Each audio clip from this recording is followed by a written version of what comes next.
Golden Pages Library presents the complete audiobook, The Wonderful Wizard of Oz, by L. Frank Baum.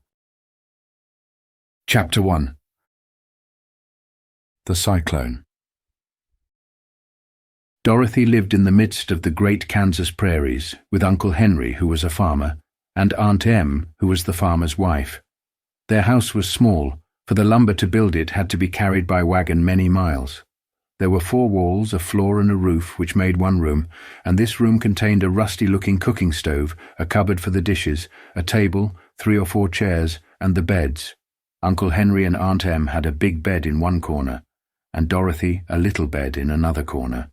There was no garret at all, and no cellar, except a small hole, dug in the ground, called a cyclone cellar, where the family could go in case one of those great whirlwinds arose, mighty enough to crush any building in its path. It was reached by a trapdoor in the middle of the floor, from which a ladder led down into the small dark hole. When Dorothy stood in the doorway and looked around, she could see nothing but the great grey prairie on every side.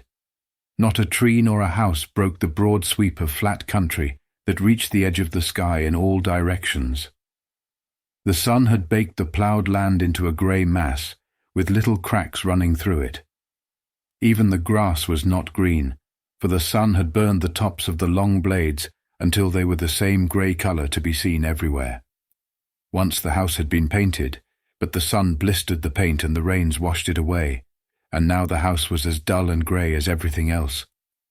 When Aunt Em came there to live, she was a young, pretty wife. The sun and wind had changed her too. They had taken the sparkle from her eyes and left them a sober grey.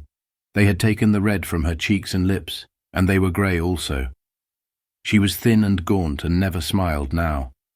When Dorothy, who was an orphan, first came to her, Aunt Em had been so startled by the child's laughter that she would scream and press her hand upon her heart whenever Dorothy's merry voice reached her ears. And she still looked at the little girl with wonder that she could find anything to laugh at. Uncle Henry never laughed. He worked hard from morning till night and did not know what joy was. He was grey also, from his long beard to his rough boots, and he looked stern and solemn and rarely spoke. It was Toto that made Dorothy laugh, and saved her from growing as grey as her other surroundings. Toto was not grey. He was a little black dog, with long silky hair and small black eyes that twinkled merrily on either side of his funny wee nose. Toto played all day long, and Dorothy played with him and loved him dearly. Today, however, they were not playing. Uncle Henry sat upon the doorstep and looked anxiously at the sky, which was even greyer than usual. Dorothy stood in the door with Toto in her arms, and looked at the sky too. Aunt Em was washing the dishes. From the far north they heard a low wail of the wind, and Uncle Henry and Dorothy could see where the long grass bowed in waves before the coming storm. There now came a sharp whistling in the air from the south, and as they turned their eyes that way, they saw ripples in the grass coming from that direction also. Suddenly Uncle Henry stood up. "There's a cyclone coming, Em," he called to his wife. "I'll go look after the stock." Then he ran toward the sheds where the cows and horses were kept. Aunt Em dropped her work and came to the door. One glance told her of the danger close at hand. "Quick, Dorothy," she screamed. "Run for the cellar." Toto jumped out of Dorothy's arms and hid under the bed, and the girl started to get him. Aunt Em, badly frightened, threw open the trapdoor in the floor and climbed down the ladder into the small, dark hole. Dorothy caught Toto at last, and started to follow her aunt. When she was halfway across the room, there came a great shriek from the wind, and the house shook so hard that she lost her footing and sat down suddenly upon the floor. A strange thing then happened. The house whirled around 2 or 3 times and rose slowly through the air. Dorothy felt as if she were going up in a balloon. The north and south winds met where the house stood, and made it the exact centre of the cyclone. In the middle of a cyclone the air is generally still, but the great pressure of the wind on every side of the house raised it up higher and higher until it was at the very top of the cyclone, and there it remained, and was carried miles and miles away as easily as you could carry a feather. It was very dark, and the wind howled horribly around her, but Dorothy found she was riding quite easily. After the first few whirls around, and one other time when the house tipped badly, She felt as if she were being rocked gently, like a baby in a cradle. Toto did not like it. He ran about the room, now here, now there, barking loudly, but Dorothy sat quite still on the floor and waited to see what would happen. Once Toto got too near the open trapdoor and fell in, and at first the little girl thought she had lost him, but soon she saw one of his ears sticking up through the hole, for the strong pressure of the air was keeping him up so that he could not fall. She crept to the hole, caught Toto by the ear, and dragged him into the room again, afterward closing the trapdoor so that no more accidents could happen. She caught Toto by the ear. Hour after hour passed away, and slowly Dorothy got over her fright, but she felt quite lonely, and the wind shrieked so loudly all about her that she nearly became deaf. At first she had wondered if she would be dashed to pieces when the house fell again. But as the hours passed and nothing terrible happened, she stopped worrying and resolved to wait calmly and see what the future would bring. At last she crawled over the swaying floor to her bed and lay down upon it.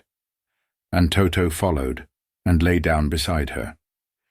In spite of the swaying of the house and the wailing of the wind, Dorothy soon closed her eyes and fell fast asleep.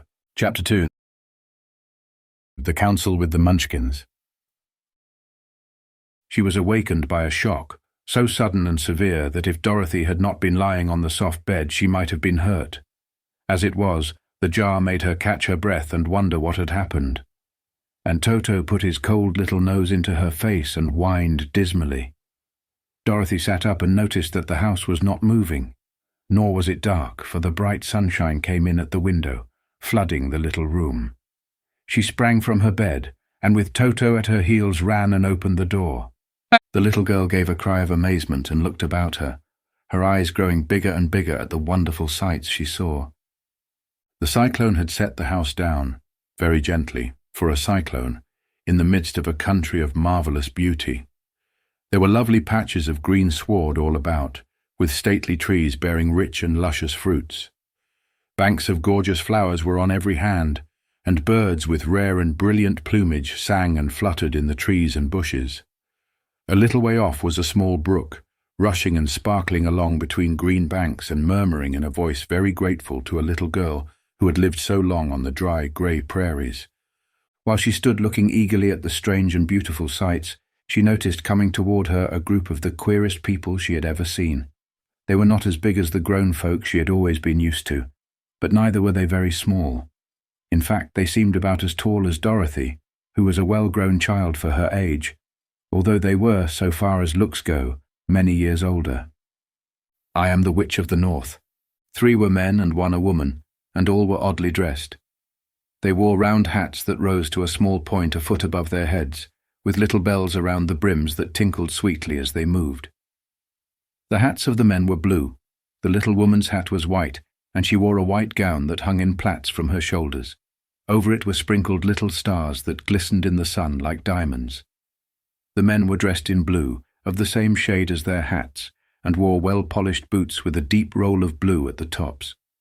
The men, Dorothy thought, were about as old as Uncle Henry, for 2 of them had beards. But the little woman was doubtless much older. Her face was covered with wrinkles, her hair was nearly white, and she walked rather stiffly. When these people drew near the house where Dorothy was standing in the doorway, they paused and whispered among themselves, as if afraid to come farther. But the little old woman walked up to Dorothy, made a low bow and said in a sweet voice, "You are welcome, most noble sorceress, to the land of the Munchkins.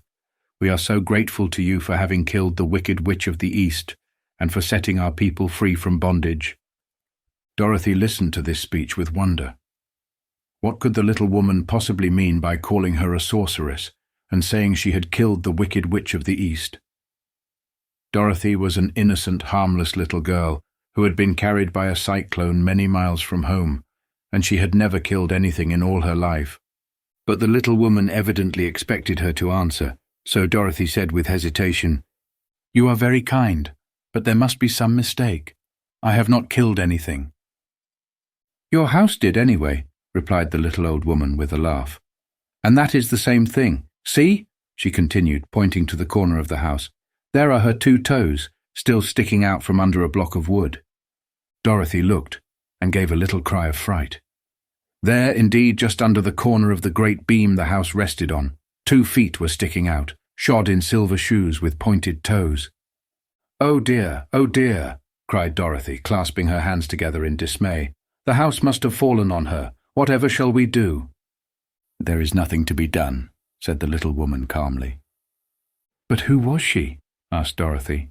"She was the Wicked Witch of the East, as I said," answered the little woman. "She has held all the Munchkins in bondage for many years, making them slave for her night and day. Now they are all set free, and are grateful to you for the favor." "Who are the Munchkins?" inquired Dorothy. "They are the people who live in this land of the East, where the Wicked Witch ruled." "Are you a Munchkin?" asked Dorothy. "No, but I am their friend, although I live in the land of the North. When they saw the Witch of the East was dead, the Munchkins sent a swift messenger to me, and I came at once. I am the Witch of the North." "Oh, gracious!" cried Dorothy. "Are you a real witch?"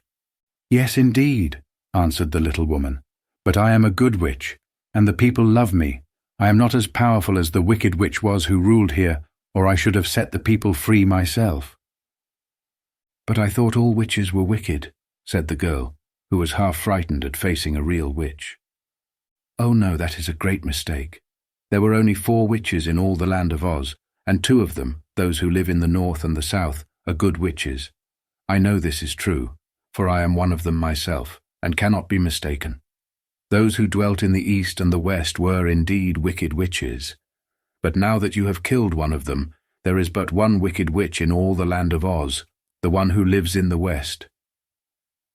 "But," said Dorothy after a moment's thought, "Aunt Em has told me that the witches were all dead, years and years ago." "Who is Aunt Em?" inquired the little old woman. "She is my aunt who lives in Kansas, where I came from." The Witch of the North seemed to think for a time, with her head bowed and her eyes upon the ground. Then she looked up and said, "I do not know where Kansas is, for I have never heard that country mentioned before. But tell me, is it a civilized country?" "Oh yes," replied Dorothy. "Then that accounts for it. In the civilized countries I believe there are no witches left, nor wizards, nor sorceresses, nor magicians. But you see, the land of Oz has never been civilized, for we are cut off from all the rest of the world. Therefore we still have witches and wizards amongst us." "Who are the wizards?" asked Dorothy. "Oz himself is the great wizard," answered the witch, sinking her voice to a whisper. "He is more powerful than all the rest of us together. He lives in the City of Emeralds." Dorothy was going to ask another question, but just then the Munchkins, who had been standing silently by, gave a loud shout and pointed to the corner of the house where the Wicked Witch had been lying. "What is it?" asked the little old woman, and looked and began to laugh. The feet of the dead witch had disappeared entirely, and nothing was left but the silver shoes. "She was so old," explained the Witch of the North, "that she dried up quickly in the sun. That is the end of her. But the silver shoes are yours, and you shall have them to wear." She reached down and picked up the shoes, and after shaking the dust out of them, handed them to Dorothy. "The Witch of the East was proud of those silver shoes," said one of the Munchkins, "and there is some charm connected with them, but what it is we never knew." Dorothy carried the shoes into the house and placed them on the table. Then she came out again to the Munchkins and said, "I am anxious to get back to my aunt and uncle, for I am sure they will worry about me. Can you help me find my way?" The Munchkins and the witch first looked at one another, and then at Dorothy, and then shook their heads. "At the east, not far from here," said one, "there is a great desert, and none could live to cross it." "It is the same at the south," said another, "for I have been there and seen it. The south is the country of the Quadlings." "I am told," said the third man, "that it is the same at the west, and that country where the Winkies live is ruled by the Wicked Witch of the West, who would make you her slave if you passed her way." "The north is my home," said the old lady, "and at its edge is the same great desert that surrounds this land of Oz. I'm afraid, my dear, you will have to live with us." Dorothy began to sob at this, for she felt lonely among all these strange people. Her tears seemed to grieve the kind-hearted Munchkins, for they immediately took out their handkerchiefs and began to weep also. As for the little old woman, she took off her cap and balanced the point on the end of her nose, while she counted 1, 2, 3 in a solemn voice. At once the cap changed to a slate, on which was written in big white chalk marks, "Let Dorothy go to the City of Emeralds." The little old woman took the slate from her nose and, having read the words on it, asked, "Is your name Dorothy, my dear?" "Yes," answered the child, looking up and drying her tears. "Then you must go to the City of Emeralds. Perhaps Oz will help you." "Where is this city?" asked Dorothy. "It is exactly in the center of the country, and is ruled by Oz, the great wizard I told you of." "Is he a good man?" inquired the girl anxiously. "He is a good wizard. Whether he is a man or not I cannot tell, for I have never seen him." "How can I get there?" asked Dorothy. "You must walk. It is a long journey through a country that is sometimes pleasant and sometimes dark and terrible. However, I will use all the magic arts I know of to keep you from harm." "Won't you go with me?" pleaded the girl, who had begun to look upon the little old woman as her only friend. "No, I cannot do that," she replied, "but I will give you my kiss, and no one will dare injure a person who has been kissed by the Witch of the North." She came close to Dorothy and kissed her gently on the forehead. Where her lips touched the girl they left a round, shining mark, as Dorothy found out soon after. "The road to the City of Emeralds is paved with yellow brick," said the witch, "so you cannot miss it. When you get to Oz, do not be afraid of him, but tell your story and ask him to help you. Goodbye, my dear." The 3 Munchkins bowed low to her and wished her a pleasant journey, after which they walked away through the trees. The witch gave Dorothy a friendly little nod, whirled around on her left heel 3 times, and straightway disappeared, much to the surprise of little Toto, who barked after her loudly enough when she had gone, because he had been afraid even to growl while she stood by. But Dorothy, knowing her to be a witch, had expected her to disappear in just that way, and was not surprised in the least. Chapter 3. How Dorothy Saved the Scarecrow. When Dorothy was left alone, she began to feel hungry. So she went to the cupboard and cut herself some bread, which she spread with butter. She gave some to Toto, and taking a pail from the shelf, she carried it down to the little brook and filled it with clear, sparkling water. Toto ran over to the trees and began to bark at the bird sitting there. Dorothy went to get him and saw such delicious fruit hanging from the branches that she gathered some of it, finding it just what she wanted to help out her breakfast. Then she went back to the house, and having helped herself and Toto to a good drink of the cool, clear water, she set about making ready for the journey to the City of Emeralds. Dorothy had only one other dress, but that happened to be clean and was hanging on a peg beside her bed. It was gingham, with checks of white and blue, and although the blue was somewhat faded with many washings, it was still a pretty frock. The girl washed herself carefully, dressed herself in the clean gingham, and tied her pink sunbonnet on her head. She took a little basket and filled it with bread from the cupboard, laying a white cloth over the top. Then she looked down at her feet and noticed how old and worn her shoes were. "They surely will never do for a long journey, Toto," she said, and Toto looked up into her face with his little black eyes and wagged his tail to show he knew what she meant. At that moment Dorothy saw lying on the table the silver shoes that had belonged to the Witch of the East. "I wonder if they will fit me," she said to Toto. "They would be just the thing to take a long walk in, for they could not wear out." She took off her old leather shoes and tried on the silver ones, which fitted her as well as if they had been made for her. Finally she picked up her basket. "Come along, Toto," she said. "We will go to the Emerald City and ask the great Oz how to get back to Kansas again." She closed the door, locked it, and put the key carefully in the pocket of her dress. And so, with Toto trotting along soberly behind her, she started on her journey. There were several roads nearby, but it did not take her long to find the one paved with yellow brick. Within a short time she was walking briskly toward the Emerald City, her silver shoes tinkling merrily on the hard yellow roadbed. The sun shone bright and the birds sang sweet, and Dorothy did not feel nearly as bad as you might think a little girl would, who had been suddenly whisked away from her own country and set down in the midst of a strange land. She was surprised as she walked along to see how pretty the country was about her. There were neat fences at the sides of the road, painted a dainty blue color, and beyond them were fields of grain and vegetables in abundance. Evidently the Munchkins were good farmers and able to raise large crops. Once in a while she would pass a house, and the people came out to look at her and bow low as she went by. For everyone knew she had been the means of destroying the wicked witch and setting them free from bondage. The houses of the Munchkins were odd-looking dwellings, for each was round, with a big dome for a roof. All were painted blue, for in this country of the East blue was the favorite color. Towards evening, when Dorothy was tired with her long walk and began to wonder where she should pass the night, she came to a house rather larger than the rest. On the green lawn before it, many men and women were dancing. 5 little fiddlers played as loudly as possible, and the people were laughing and singing, while a big table nearby was loaded with delicious fruits and nuts, pies and cakes, and many other good things to eat. The people greeted Dorothy kindly and invited her to supper and to pass the night with them. For this was the home of one of the richest Munchkins in the land, and his friends were gathered with him to celebrate their freedom from the bondage of the wicked witch. Dorothy ate a hearty supper and was waited upon by the rich Munchkin himself, whose name was Bock. Then she sat down upon a settee and watched the people dance. When Bock saw her silver shoes, he said, "You must be a great sorceress." "Why?" asked the girl.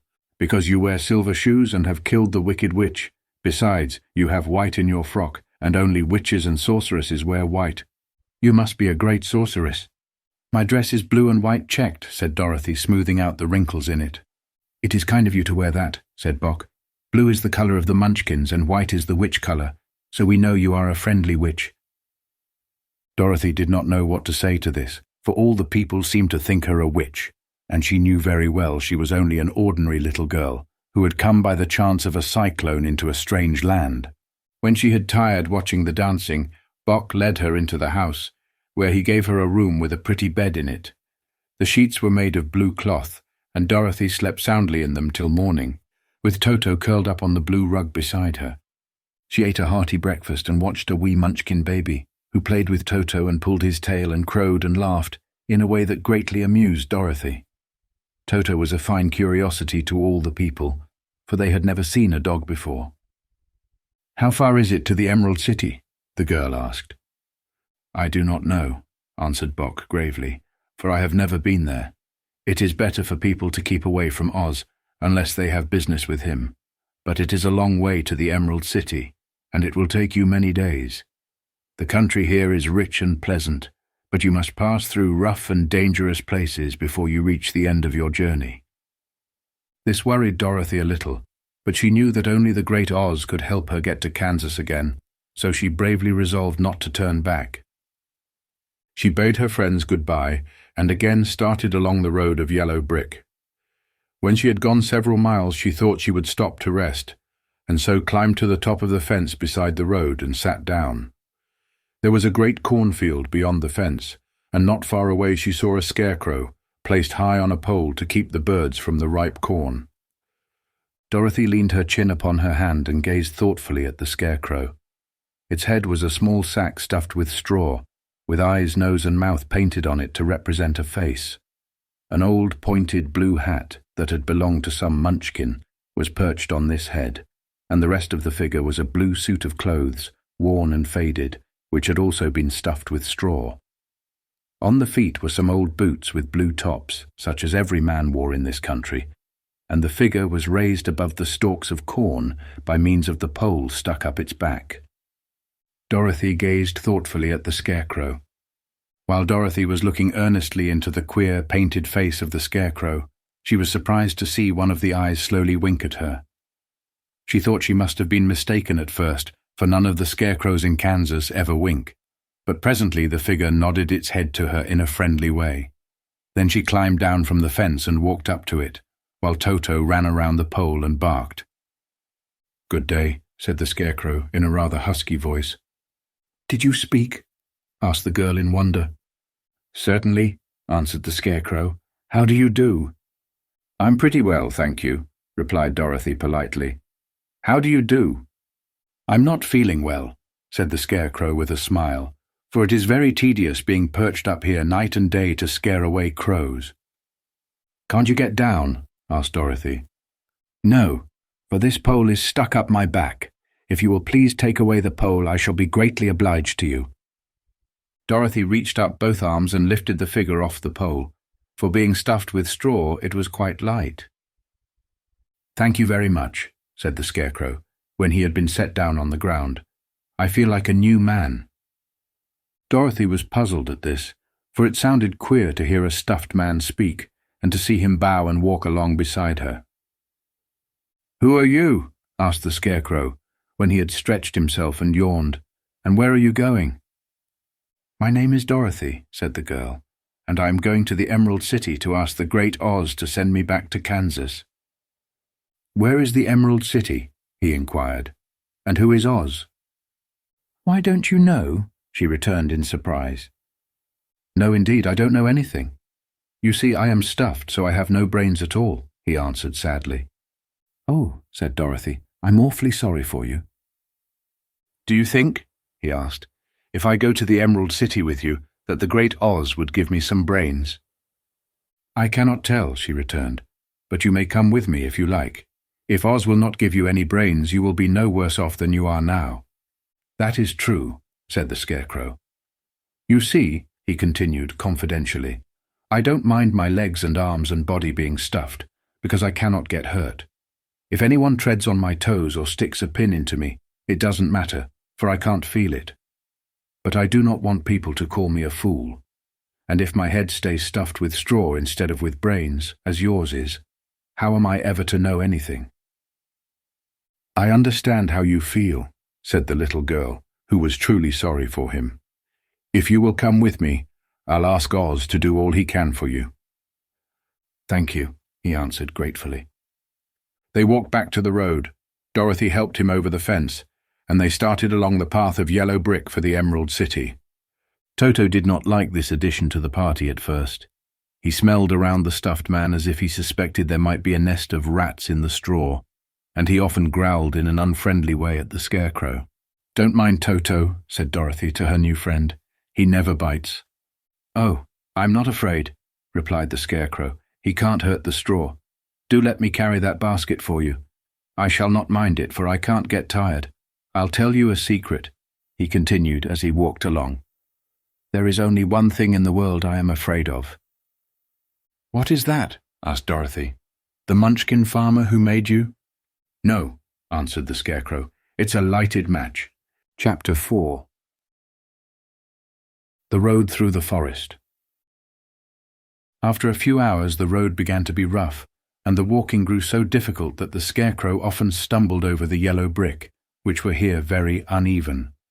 Sometimes indeed they were broken or missing altogether, leaving holes that Toto jumped across and Dorothy walked around. As for the Scarecrow, having no brains, he walked straight ahead, and so stepped into the holes and fell at full length on the hard bricks. It never hurt him, however, and Dorothy would pick him up and set him upon his feet again, while he joined her in laughing merrily at his own mishap. The farms were not nearly so well cared for here as they were farther back. There were fewer houses and fewer fruit trees, and the farther they went, the more dismal and lonesome the country became. At noon they sat down by the roadside near a little brook, and Dorothy opened her basket and got out some bread. She offered a piece to the Scarecrow, but he refused. "I'm never hungry," he said, "and it is a lucky thing I am not, for my mouth is only painted, and if I should cut a hole in it so I could eat, the straw I am stuffed with would come out, and that would spoil the shape of my head." Dorothy saw at once that this was true, so she only nodded and went on eating her bread. "Tell me something about yourself and the country you came from," said the Scarecrow when she had finished her dinner. So she told him all about Kansas, and how grey everything was there, and how the cyclone had carried her to this queer land of Oz. The Scarecrow listened carefully and said, "I cannot understand why you should wish to leave this beautiful country and go back to the dry, grey place you call Kansas." "I was only made yesterday," said the Scarecrow. "That is because you have no brains," answered the girl. No matter how dreary and grey our homes are, we people of flesh and blood would rather live there than in any other country, be it ever so beautiful. There is no place like home." The Scarecrow sighed. "Of course I cannot understand it," he said. "If your heads were stuffed with straw like mine, you would probably all live in the beautiful places, and then Kansas would have no people at all. It is fortunate for Kansas that you have brains." "Won't you tell me a story while we are resting?" asked the child. The Scarecrow looked at her reproachfully and answered, "My life has been so short that I really know nothing whatever. I was only made day before yesterday. What happened in the world before that time is all unknown to me. Luckily, when the farmer made my head, one of the first things he did was to paint my ears, so that I heard what was going on. There was another munchkin with him, and the first thing I heard was the farmer saying, 'How do you like those ears?' 'They aren't straight,' answered the other. 'Never mind,' said the farmer. 'They are ears just the same,' which was true enough. 'Now I'll make the eyes,' said the farmer. So he painted my right eye, and as soon as it was finished, I found myself looking at him and at everything around me with a great deal of curiosity, for this was my first glimpse of the world. "That's a rather pretty eye," remarked the munchkin who was watching the farmer. "Blue paint is just the colour for eyes." "I think I'll make the other a little bigger," said the farmer. And when the second eye was done, I could see much better than before. Then he made my nose and my mouth, but I did not speak, because at that time I didn't know what a mouth was for. I had the fun of watching them make my body and my arms and legs, and when they fastened on my head at last, I felt very proud, for I thought I was just as good a man as anyone. "This fellow will scare the crows fast enough," said the farmer. "He looks just like a man." "Why, he is a man," said the other, and I quite agreed with him. The farmer carried me under his arm to the cornfield, and set me up on a tall stick where you found me. He and his friend soon after walked away and left me alone. I did not like to be deserted this way, so I tried to walk after them, but my feet would not touch the ground, and I was forced to stay on that pole. It was a lonely life to lead, for I had nothing to think of, having been made such a little while before. Many crows and other birds flew into the cornfield, but as soon as they saw me, they flew away again, thinking I was a munchkin, and this pleased me and made me feel that I was quite an important person. By and by, an old crow flew near me, and after looking at me carefully, he perched upon my shoulder and said, "I wonder if that farmer thought to fool me in this clumsy manner. Any crow of sense could see that you are only stuffed with straw." Then he hopped down at my feet and ate all the corn he wanted. The other birds, seeing he was not harmed by me, came to eat the corn too, so in a short time there was a great flock of them about me. I felt sad at this, for it showed I was not such a good scarecrow after all. But the old crow comforted me, saying, "If you only had brains in your head, you would be as good a man as any of them, and a better man than some of them. Brains are the only things worth having in this world, no matter whether one is a crow or a man." After the crows had gone, I thought this over, and decided I would try hard to get some brains. By good luck you came along and pulled me off the stake, and from what you say, I'm sure the Great Oz will give me brains as soon as we get to the Emerald City. "I hope so," said Dorothy earnestly, "since you seem anxious to have them." "Oh yes, I am anxious," returned the Scarecrow. "It is such an uncomfortable feeling to know one is a fool." "Well," said the girl, "let us go," and she handed the basket to the Scarecrow. There were no fences at all by the roadside now, and the land was rough and untilled. Towards evening they came to a great forest, where the trees grew so big and close together that their branches met over the road of yellow brick. It was almost dark under the trees, for the branches shut out the daylight, but the travellers did not stop and went on into the forest. "If this road goes in, it must come out," said the Scarecrow, "and as the Emerald City is at the other end of the road, we must go wherever it leads us." "Anyone would know that," said Dorothy. "Certainly, that is why I know it," returned the Scarecrow. "If it required brains to figure it out, I never should have said it." After an hour or so, the light faded away, and they found themselves stumbling along in the darkness. Dorothy could not see at all, but Toto could, for some dogs see very well in the dark, and the Scarecrow declared he could see as well as by day, so she took hold of his arm and managed to get along fairly well. "If you see any house or any place where we can pass the night," she said, "you must tell me, for it is very uncomfortable walking in the dark." Soon after the Scarecrow stopped. "I see a little cottage at the right of us," he said, "built of logs and branches. Shall we go there?" "Yes, indeed," answered the child. "I am all tired out." No. So the Scarecrow led her through the trees until they reached the cottage, and Dorothy entered and found a bed of dried leaves in one corner. She lay down at once, and with Toto beside her soon fell into a sound sleep. The Scarecrow, who was never tired, stood up in another corner and waited patiently until morning came. Chapter 5. The Rescue of the Tin Woodman. When Dorothy awoke, the sun was shining through the trees, and Toto had long been out chasing birds and squirrels. She sat up and looked around her. There was the Scarecrow, still standing patiently in his corner, waiting for her. "We must go and search for water," she said to him. "Why do you want water?" he asked. "To wash my face clean after the dust of the road and to drink, so the dry bread will not stick in my throat." "It must be inconvenient to be made of flesh," said the Scarecrow thoughtfully, "for you must sleep and eat and drink. However, you have brains, and it is worth a lot of bother to be able to think properly." They left the cottage and walked through the trees until they found a little spring of clear water, where Dorothy drank and bathed and ate her breakfast. She saw there was not much bread left in the basket, and the girl was thankful the Scarecrow did not have to eat anything, for there was scarcely enough for herself and Toto for the day. When she had finished her meal, and was about to go back to the road of yellow brick, she was startled to hear a deep groan nearby. "What was that?" she asked timidly.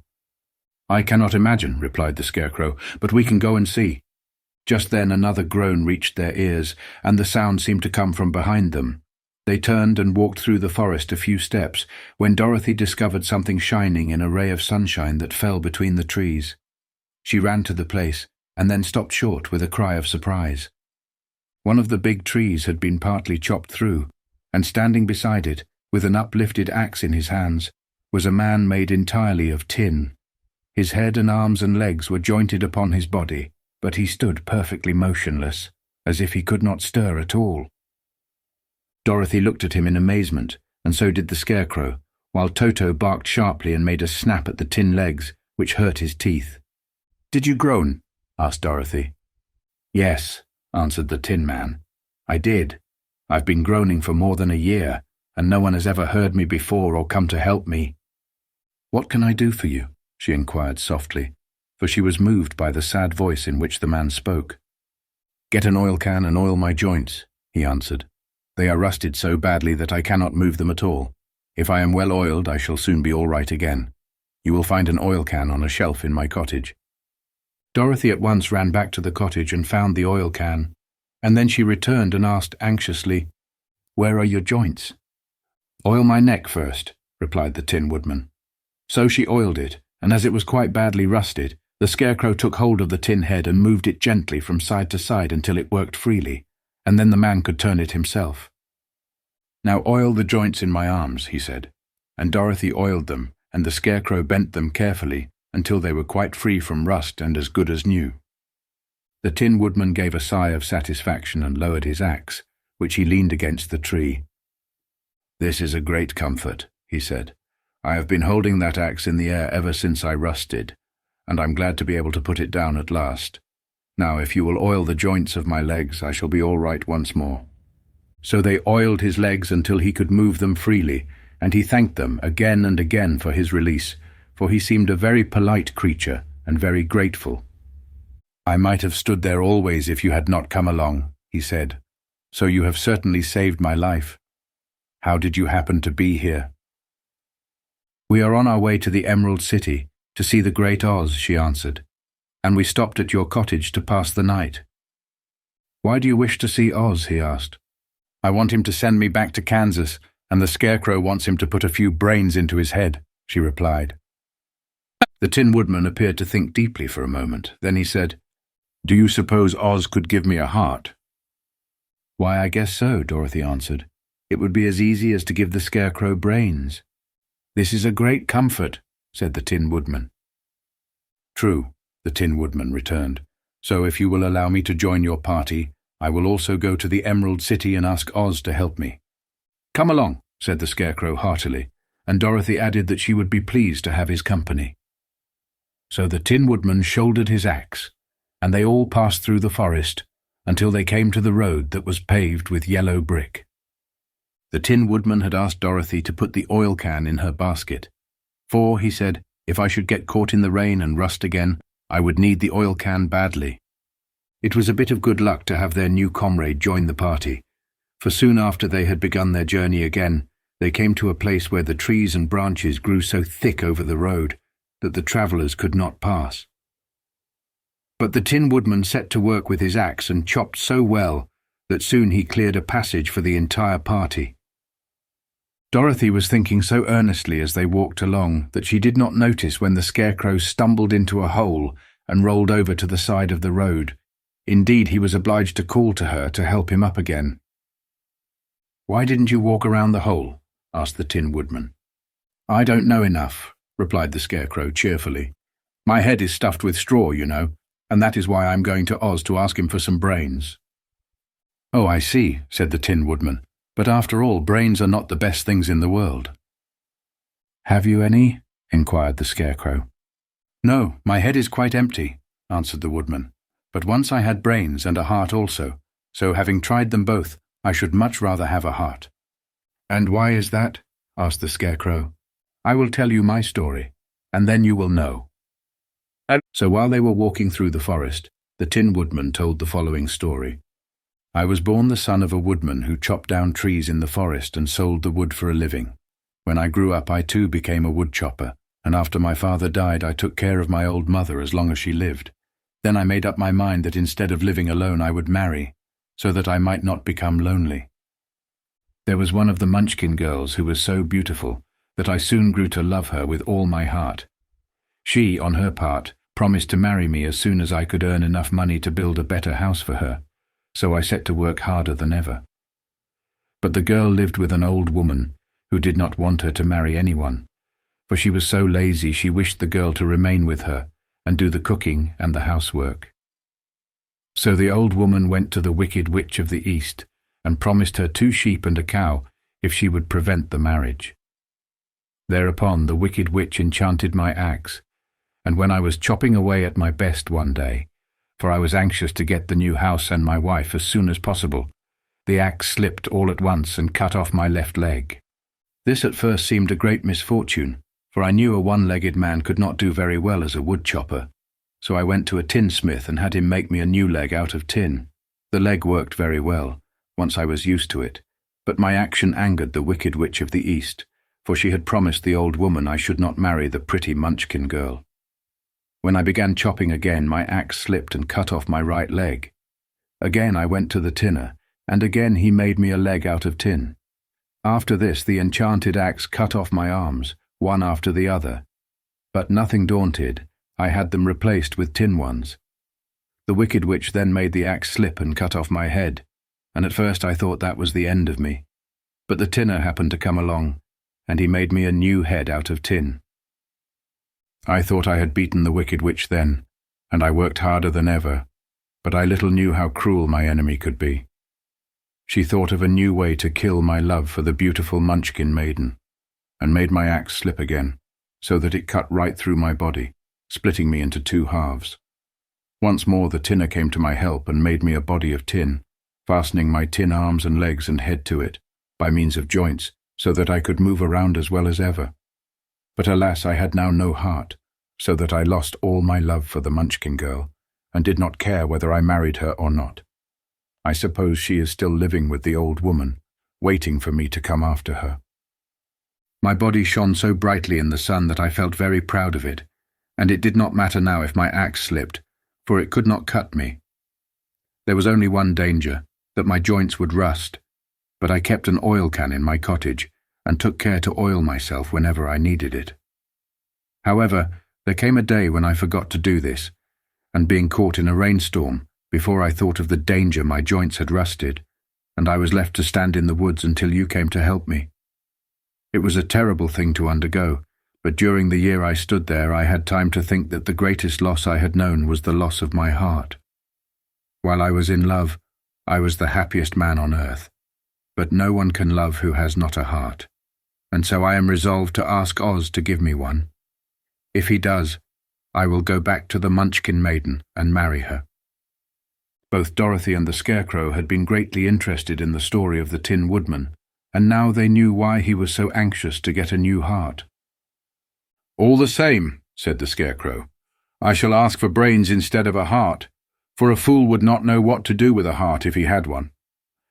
"I shall take the heart," returned the Tin Woodman, "for brains do not make one happy, and happiness is the best thing in the world."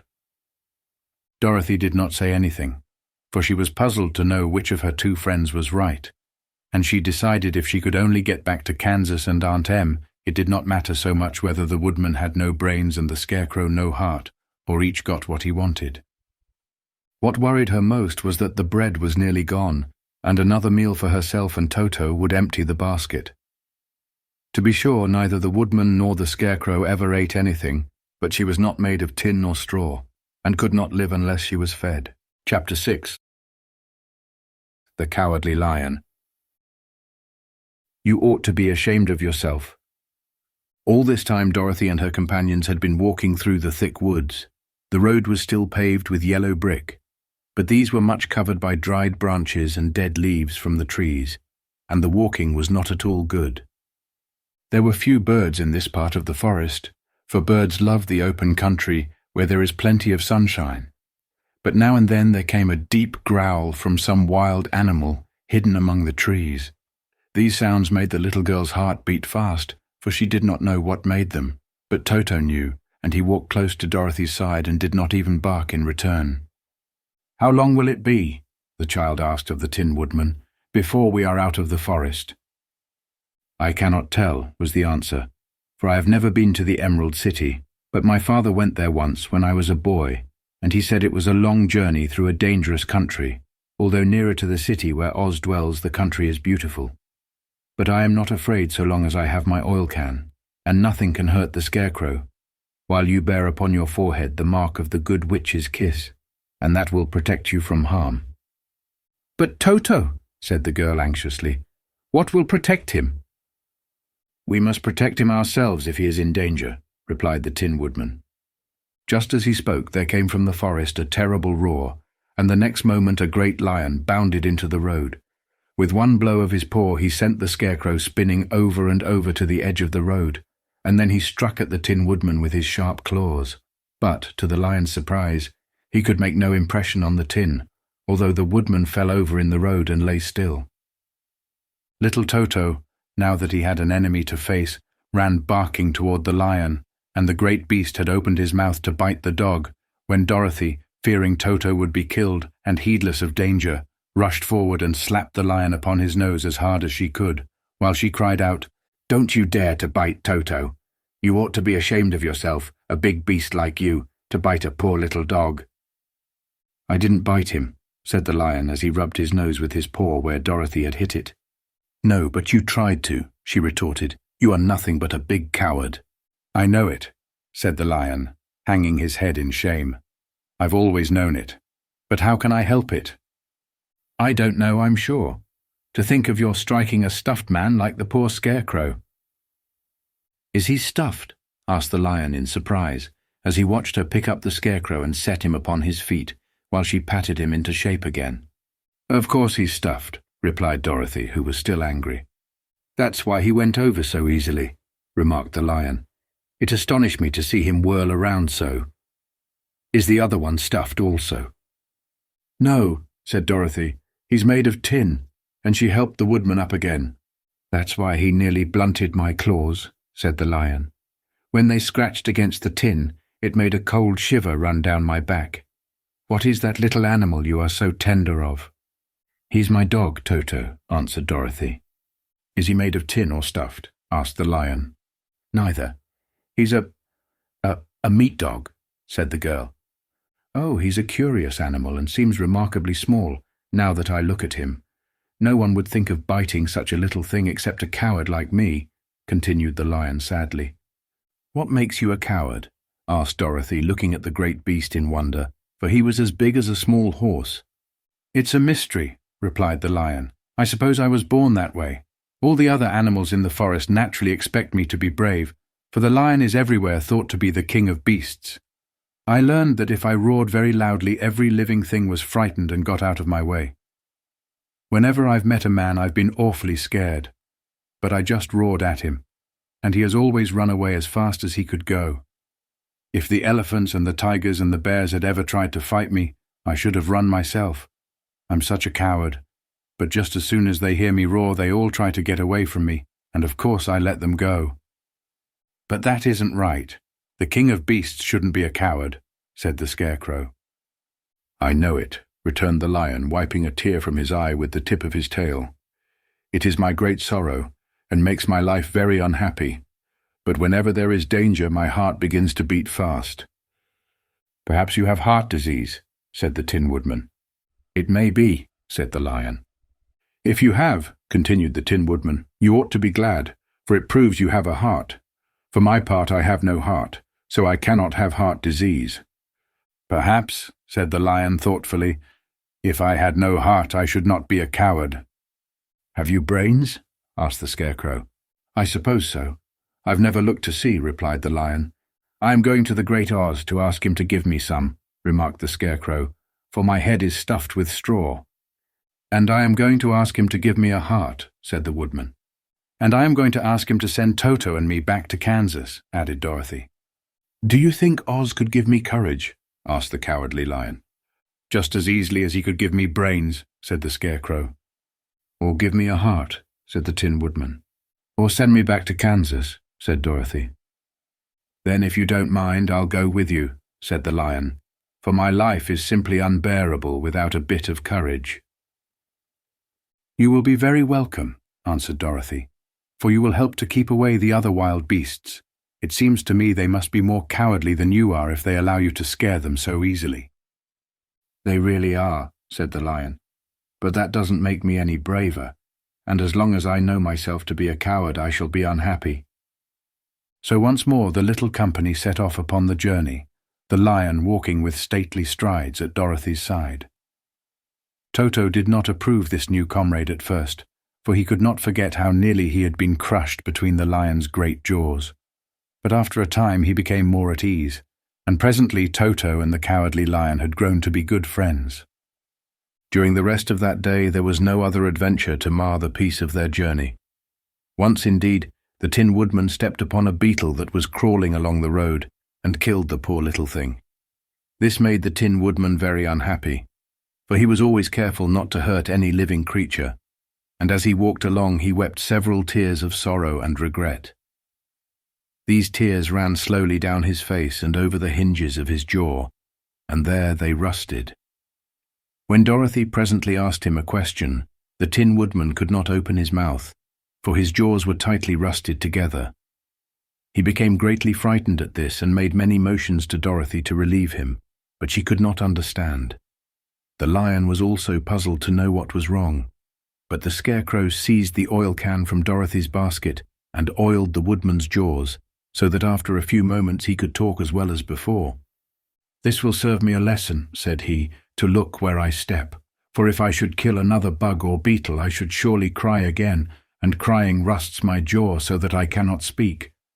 Thereafter he walked very carefully with his eyes on the road, and when he saw a tiny ant toiling by, he would step over it so as not to harm it.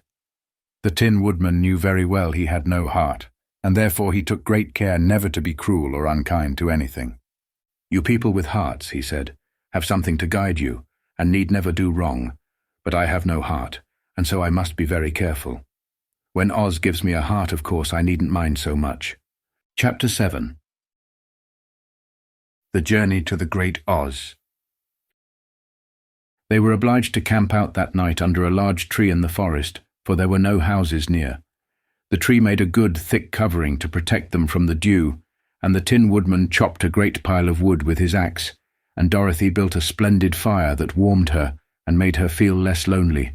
She and Toto ate the last of their bread, and now she did not know what they would do for breakfast. "If you wish," said the lion, "I will go into the forest and kill a deer for you. You can roast it by the fire, since your tastes are so peculiar that you prefer cooked food, and then you will have a very good breakfast." "Don't, please don't," begged the Tin Woodman. "I should certainly weep if you killed a poor deer, and then my jaws would rust again."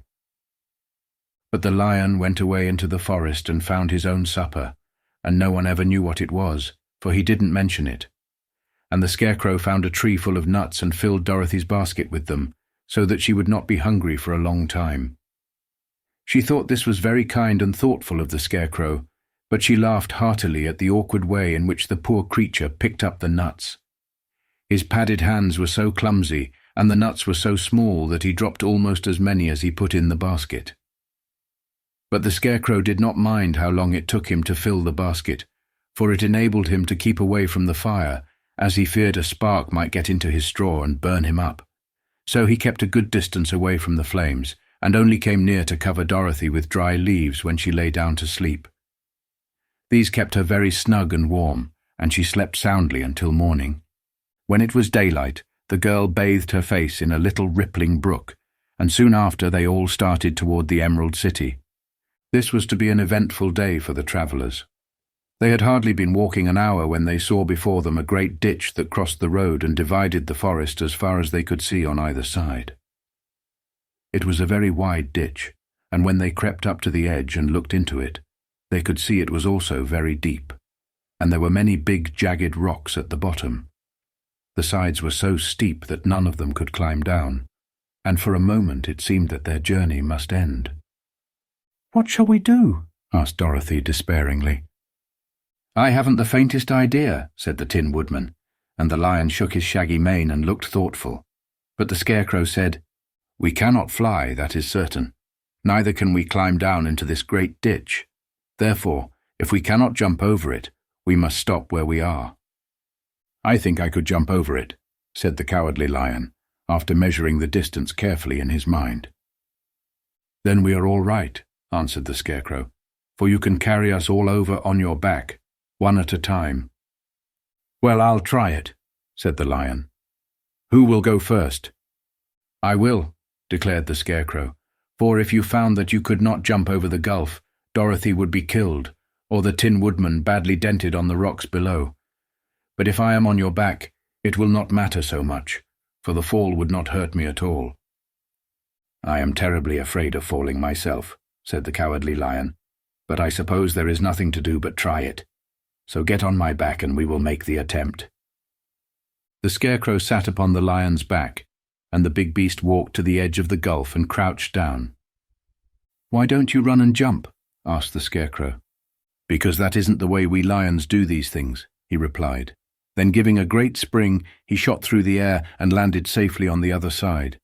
They were all greatly pleased to see how easily he did it, and after the Scarecrow had got down from his back, the lion sprang across the ditch again. Dorothy thought she would go next, so she took Toto in her arms and climbed on the lion's back, holding tightly to his mane with one hand. The next moment, it seemed as if she was flying through the air, and then, before she had time to think about it, she was safe on the other side. The lion went back a third time and got the Tin Woodman, and then they all sat down for a few moments to give the beast a chance to rest, for his great leaps had made his breath short, and he panted like a big dog that has been running too long. They found the forest very thick on this side, and it looked dark and gloomy. After the lion had rested, they started along the road of yellow brick, silently wondering, each in his own mind, if ever they would come to the end of the woods and reach the bright sunshine again. To add to their discomfort, they soon heard strange noises in the depths of the forest, and the lion whispered to them that it was in this part of the country that the Kalidahs lived. "What are the Kalidahs?" asked the girl. "They are monstrous beasts with bodies like bears and heads like tigers," replied the lion, "and with claws so long and sharp that they could tear me in two as easily as I could kill Toto. I'm terribly afraid of the Kalidahs." "I'm not surprised that you are," returned Dorothy. "They must be dreadful beasts." The lion was about to reply when suddenly they came to another gulf across the road, but this one was so broad and deep that the lion knew at once he could not leap across it. So they sat down to consider what they should do, and after serious thought the Scarecrow said, "Here is a great tree standing close to the ditch. If the Tin Woodman can chop it down so that it will fall to the other side, we can walk across it easily." "That is a first-rate idea," said the lion. "One would almost suspect you had brains in your head instead of straw." The woodman set to work at once, and so sharp was his axe that the tree was soon chopped nearly through. Then the lion put his strong front legs against the tree and pushed with all his might, and slowly the big tree tipped and fell with a crash across the ditch, with its top branches on the other side. They had just started to cross this queer bridge when a sharp growl made them all look up, and to their horror they saw running toward them 2 great beasts with bodies like bears and heads like tigers. "They are the Kalidas," said the Cowardly Lion, beginning to tremble. "Quick!" cried the Scarecrow. "Let us cross over!" The tree fell with a crash into the gulf. So Dorothy went first, holding Toto in her arms. The Tin Woodman followed, and the Scarecrow came next. The lion, although he was certainly afraid, turned to face the Kalidas, and then he gave so loud and terrible a roar that Dorothy screamed and the Scarecrow fell over backwards, while even the fierce beast stopped short and looked at him in surprise. But seeing they were bigger than the lion, and remembering that there were 2 of them and only 1 of him, the Kalidas again rushed forward, and the lion crossed over the tree and turned to see what they would do next. Without stopping an instant, the fierce beasts also began to cross the tree, and the lion said to Dorothy, "We are lost, for they will surely tear us to pieces with their sharp claws. But stand close behind me, and I will fight them as long as I am alive." "Wait a minute," called the Scarecrow. He had been thinking what was best to be done, and now he asked the woodman to chop away the end of the tree that rested on their side of the ditch. The Tin Woodman began to use his axe at once, and just as the 2 Kalidas were nearly across, the tree fell with a crash into the gulf, carrying the ugly, snarling brutes with it, and both were dashed to pieces on the sharp rocks at the bottom. "Well," said the Cowardly Lion, drawing a long breath of relief, "I see we are going to live a little while longer, and I am glad of it, for it must be a very uncomfortable thing not to be alive. Those creatures frightened me so badly that my heart is beating yet." "Ah," said the Tin Woodman sadly, "I wish I had a heart to beat." This adventure made the travellers more anxious than ever to get out of the forest, and they walked so fast that Dorothy became tired and had to ride on the lion's back. To their great joy, the trees became thinner the further they advanced, and in the afternoon they suddenly came upon a broad river, flowing swiftly just before them. On the other side of the water they could see the road of yellow brick running through a beautiful country, with green meadows dotted with bright flowers, and all the road bordered with trees hanging full of delicious fruits. They were greatly pleased to see this delightful country before them. "How shall we cross the river?" asked Dorothy. "That is easily done," replied the Scarecrow. "The Tin Woodman must build us a raft so we can float to the other side." So the woodman took his axe and began to chop down small trees to make a raft, and while he was busy at this, the Scarecrow found on the river bank a tree full of fine fruit. This pleased Dorothy, who had eaten nothing but nuts all day, and she made a hearty meal of the ripe fruit. But it takes time to make a raft, even when one is as industrious and untiring as the Tin Woodman, and when night came the work was not done. So they found a cozy place under the trees where they slept well until the morning, and Dorothy dreamed of the Emerald City and of the good Wizard Oz, who would soon send her back to her own home again. Chapter 8. The Deadly Poppy Field. Our little party of travellers awakened next morning refreshed and full of hope, and Dorothy breakfasted like a princess off peaches and plums from the trees beside the river.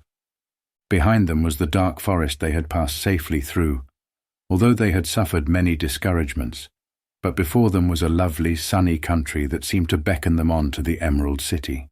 To be sure, the broad river now cut them off from this beautiful land, but the raft was nearly done, and after the Tin Woodman had cut a few more logs and fastened them together with wooden pins, they were ready to start. Dorothy sat down in the middle of the raft and held Toto in her arms. When the Cowardly Lion stepped upon the raft, it tipped badly, for he was big and heavy, But the Scarecrow and the Tin Woodman stood upon the other end to steady it, and they had long poles in their hands to push the raft through the water.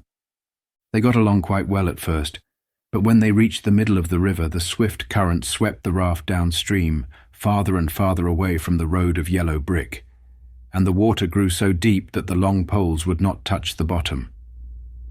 "This is bad," said the Tin Woodman, "for if we cannot get to the land, we shall be carried into the country of the Wicked Witch of the West, and she will enchant us and make us her slaves."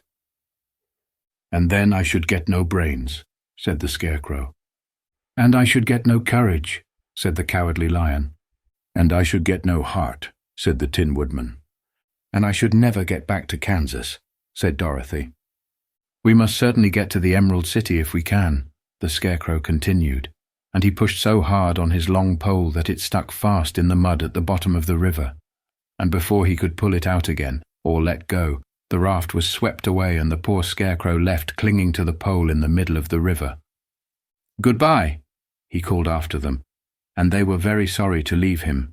Indeed, the Tin Woodman began to cry, but fortunately remembered that he might rust, and so dried his tears on Dorothy's apron. Of course, this was a bad thing for the Scarecrow. "I am now worse off than when I first met Dorothy," he thought. "Then I was stuck on a pole in a cornfield, where I could make believe scare the crows at any rate. But surely there is no use for a Scarecrow stuck on a pole in the middle of a river. I am afraid I shall never have any brains after all." Down the stream the raft floated, and the poor Scarecrow was left far behind. Then the Lion said, "Something must be done to save us. I think I can swim to the shore and pull the raft after me, if you will only hold fast to the tip of my tail." So he sprang into the water, and the Tin Woodman caught fast hold of his tail, when the Lion began to swim with all his might toward the shore. It was hard work, although he was so big, but by and by they were drawn out of the current, and then Dorothy took the Tin Woodman's long pole and helped push the raft to the land. They were all tired out when they reached the shore at last and stepped off upon the pretty green grass, and they also knew that the stream had carried them a long way past the road of yellow brick that led to the Emerald City. "What shall we do now?" asked the Tin Woodman, as the Lion lay down on the grass to let the sun dry him. "We must get back to the road in some way," said Dorothy. "The best plan will be to walk along the river bank until we come to the road again," remarked the Lion. So, when they were rested, Dorothy picked up her basket, and they started along the grassy bank, back to the road from which the river had carried them. It was a lovely country, with plenty of flowers and fruit trees and sunshine to cheer them, and had they not felt so sorry for the poor Scarecrow, they could have been very happy. They walked along as fast as they could, Dorothy only stopping once to pick a beautiful flower, and after a time the Tin Woodman cried out, "Look!" Then they all looked at the river and saw the Scarecrow perched upon his pole in the middle of the water, looking very lonely and sad. "What can we do to save him?" asked Dorothy. The Lion and the Woodman both shook their heads, for they did not know. So they sat down upon the bank and gazed wistfully at the Scarecrow until a stork flew by, which, seeing them, stopped to rest at the water's edge. "Who are you, and where are you going?" asked the stork. "I am Dorothy," answered the girl, "and these are my friends, the Tin Woodman and the Cowardly Lion, and we are going to the Emerald City." "This isn't the road," said the stork, as she twisted her long neck and looked sharply at the queer party. "I know it," returned Dorothy, "but we have lost the Scarecrow and are wondering how we shall get him again." "Where is he?" asked the stork. "Over there in the river," answered the girl. "If he wasn't so big and heavy, I would get him for you," remarked the stork. "He isn't heavy a bit," said Dorothy eagerly, "for he is stuffed with straw, and if you will bring him back to us, we shall thank you ever and ever so much." "Well, I'll try," said the stork, "but if I find he is too heavy to carry, I shall have to drop him in the river again." So the big bird flew into the air and over the water till she came to where the Scarecrow was perched upon his pole. Then the stork with her great claws grabbed the Scarecrow by the arm and carried him up into the air and back to the bank, where Dorothy and the Lion and the Tin Woodman and Toto were sitting. When the Scarecrow found himself among his friends again, he was so happy that he hugged them all. even the lion and Toto. And as they walked along he sang Tol de Rideo. At every step he felt so gay. "I was afraid I should have to stay in the river forever," he said, "but the kind stork saved me, and if I ever get any brains I shall find the stork again and do it some kindness in return." "That's all right," said the stork, who was flying along beside them. "I always like to help anyone in trouble. But I must go now, for my babies are waiting in the nest for me. I hope you will find the Emerald City and that Oz will help you."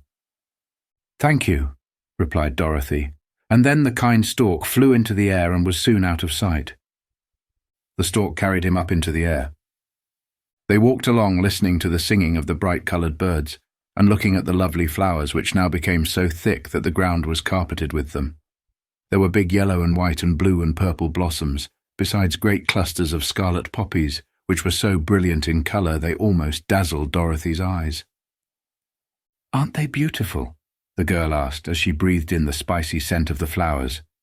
"I suppose so," answered the Scarecrow. "When I have brains I shall probably like them better." "If I only had a heart I should love them," added the Tin Woodman. "I always did like flowers," said the Lion. "They seem so helpless and frail. But there are none in the forest so bright as these." They now came upon more and more of the big scarlet poppies, and fewer of the other flowers. And soon they found themselves in the midst of a great meadow of poppies. Now it is well known that when there are many of these flowers together, their odour is so powerful that anyone who breathes it falls asleep, and if the sleeper is not carried away from the scent of the flowers, he sleeps on and on forever. But Dorothy did not know this, nor could she get away from the bright red flowers that were everywhere about. So presently her eyes grew heavy and she felt she must sit down to rest and to sleep. But the Tin Woodman would not let her do this. "We must hurry and get back to the road of yellow brick before dark," he said, and the Scarecrow agreed with him. So they kept walking until Dorothy could stand no longer. Her eyes closed in spite of herself, and she forgot where she was, and fell among the poppies fast asleep. "What shall we do?" asked the Tin Woodman. "If we leave her here she will die," said the Lion. "The smell of the flowers is killing us all. I myself can scarcely keep my eyes open and the dog is asleep already." It was true. Toto had fallen down beside his little mistress. But the Scarecrow and the Tin Woodman, not being made of flesh, were not troubled by the scent of the flowers. "Run fast," said the Scarecrow to the Lion, "and get out of this deadly flower bed as soon as you can. We will bring the little girl with us, but if you should fall asleep, you are too big to be carried." So the Lion aroused himself and bounded forward as fast as he could go. In a moment he was out of sight. "Let us make a chair with our hands and carry her," said the Scarecrow. So they picked up Toto and put the dog in Dorothy's lap, and then they made a chair with their hands for the seat and their arms for the arms and carried the sleeping girl between them through the flowers. On and on they walked, and it seemed that the great carpet of deadly flowers that surrounded them would never end. They followed the bend of the river, and at last came upon their friend the Lion, lying fast asleep among the poppies. The flowers had been too strong for the huge beast, and he had given up at last, and fallen only a short distance from the end of the poppy bed, where the sweet grass spread in beautiful green fields before them. "We can do nothing for him," said the Tin Woodman sadly, "for he is much too heavy to lift. We must leave him here to sleep on forever, and perhaps he will dream that he has found courage at last." "I'm sorry," said the Scarecrow. "The Lion was a very good comrade for one so cowardly, but let us go on." They carried the sleeping girl to a pretty spot beside the river, far enough from the poppy field to prevent her breathing any more of the poison of the flowers, and here they laid her gently on the soft grass and waited for the fresh breeze to waken her. Chapter 9. The Queen of the Field Mice. "We cannot be far from the road of yellow brick now," remarked the Scarecrow as he stood beside the girl, "for we have come nearly as far as the river carried us away." The Tin Woodman was about to reply when he heard a low growl, and turning his head, which worked beautifully on hinges, he saw a strange beast come bounding over the grass towards them. It was indeed a great yellow wildcat, and the Woodman thought it must be chasing something, for its ears were lying close to its head and its mouth was wide open, showing 2 rows of ugly teeth, while its red eyes glowed like balls of fire. As it came nearer, the Tin Woodman saw that running before the beast was a little grey field mouse, and although he had no heart, he knew it was wrong for the wildcat to try to kill such a pretty, harmless creature. So the woodman raised his axe, and as the wildcat ran by, he gave it a quick blow that cut the beast's head clean off from its body, and it rolled over at his feet in 2 pieces. The field mouse, now that it was freed from its enemy, stopped short, and coming slowly up to the woodman, it said in a squeaky little voice, "Oh, thank you. Thank you ever so much for saving my life." "Don't speak of it, I beg of you," replied the woodman. "I have no heart, you know, so I am careful to help all those who may need a friend, even if it happens to be only a mouse." "Only a mouse?" cried the little animal indignantly. "Why, I am a queen, the queen of all the field mice." "Oh, indeed," said the woodman, making a bow. "Therefore you have done a great deed as well as a brave one in saving my life," added the queen. At that moment, several mice were seen running up as fast as their little legs could carry them, and when they saw their queen, they exclaimed, "Permit me to introduce to you Her Majesty the Queen." "Oh, Your Majesty, we thought you would be killed. How did you manage to escape the great wildcat?" And they all bowed so low to the little queen that they almost stood upon their heads. "This funny tin man," she answered, "killed the wildcat and saved my life, so hereafter you must all serve him and obey his slightest wish." "We will," cried all the mice in a shrill chorus. And then they scampered in all directions, for Toto had awakened from his sleep, and seeing all these mice around him, he gave one bark of delight and jumped right into the middle of the group. Toto had always loved to chase mice when he lived in Kansas, and he saw no harm in it. But the Tin Woodman caught the dog in his arms and held him tight, while he called to the mice, come back, Toto shall not hurt you." At this the Queen of the Mice stuck her head out from a clump of grass and asked in a timid voice, "Are you sure he will not bite us?"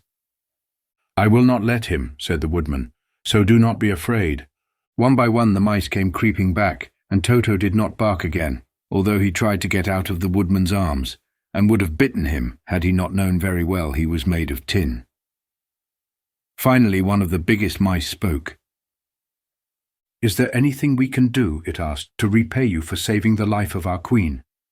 "Nothing that I know of," answered the woodman. But the Scarecrow, who had been trying to think but could not because his head was stuffed with straw, said quickly, "Oh yes, you can save our friend, the Cowardly Lion, who is asleep in the poppy bed." "A lion," cried the little queen. "Why, he would eat us all up." "Oh no," declared the Scarecrow. "This lion is a coward."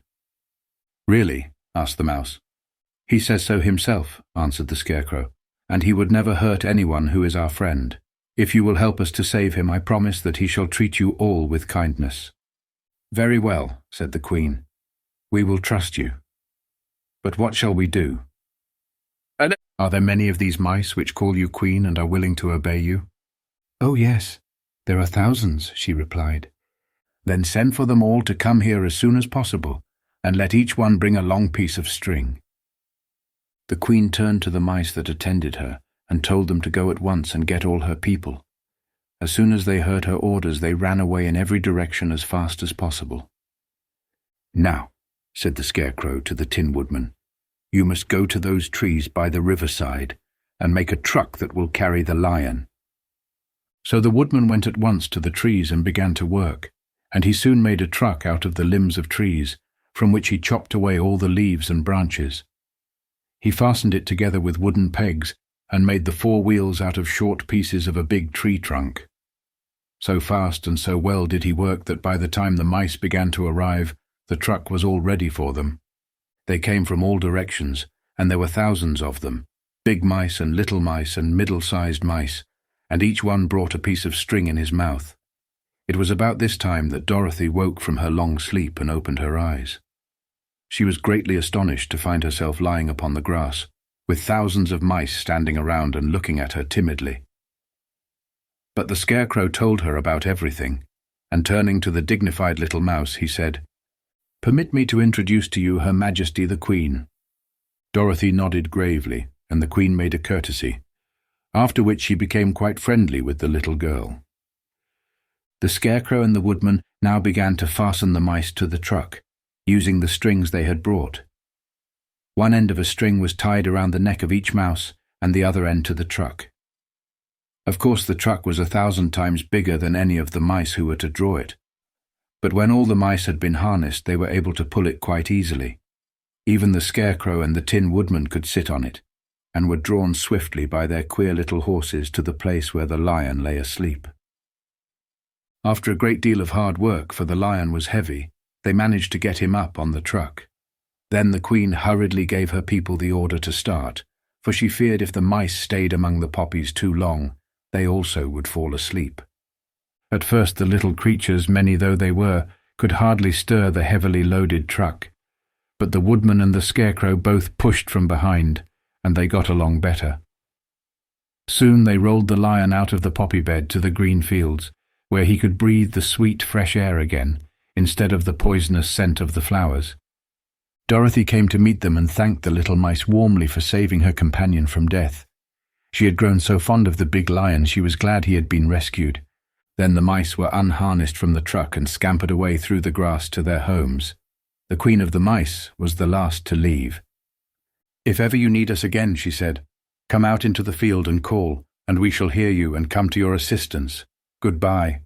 "Goodbye," they all answered, and away the Queen ran, while Dorothy held Toto tightly, lest he should run after her and frighten her. After this they sat down beside the lion until he should awaken, and the Scarecrow brought Dorothy some fruit from a tree nearby, which she ate for her dinner. Chapter 10. The Guardian of the Gate. It was some time before the Cowardly Lion awakened, for he had lain among the poppies a long while, breathing in their deadly fragrance. But when he did open his eyes and roll off the truck, he was very glad to find himself still alive. "I ran as fast as I could," he said, sitting down and yawning, "but the flowers were too strong for me. How did you get me out?" Then they told him of the field mice, and how they had generously saved him from death, and the Cowardly Lion laughed and said, "I have always thought myself very big and terrible. Yet such small things as flowers came near to killing me, and such small animals as mice have saved my life. How strange it all is! But comrades, what shall we do now?" "We must journey on until we find the road of yellow brick again," said Dorothy, "and then we can keep on to the Emerald City." So, the lion being fully refreshed and feeling quite himself again, they all started upon the journey, greatly enjoying the walk through the soft, fresh grass. And it was not long before they reached the road of yellow brick and turned again toward the Emerald City where the great Oz dwelt. The road was smooth and well paved now, and the country about was beautiful, so that the travellers rejoiced in leaving the forest far behind, and with it the many dangers they had met in its gloomy shades.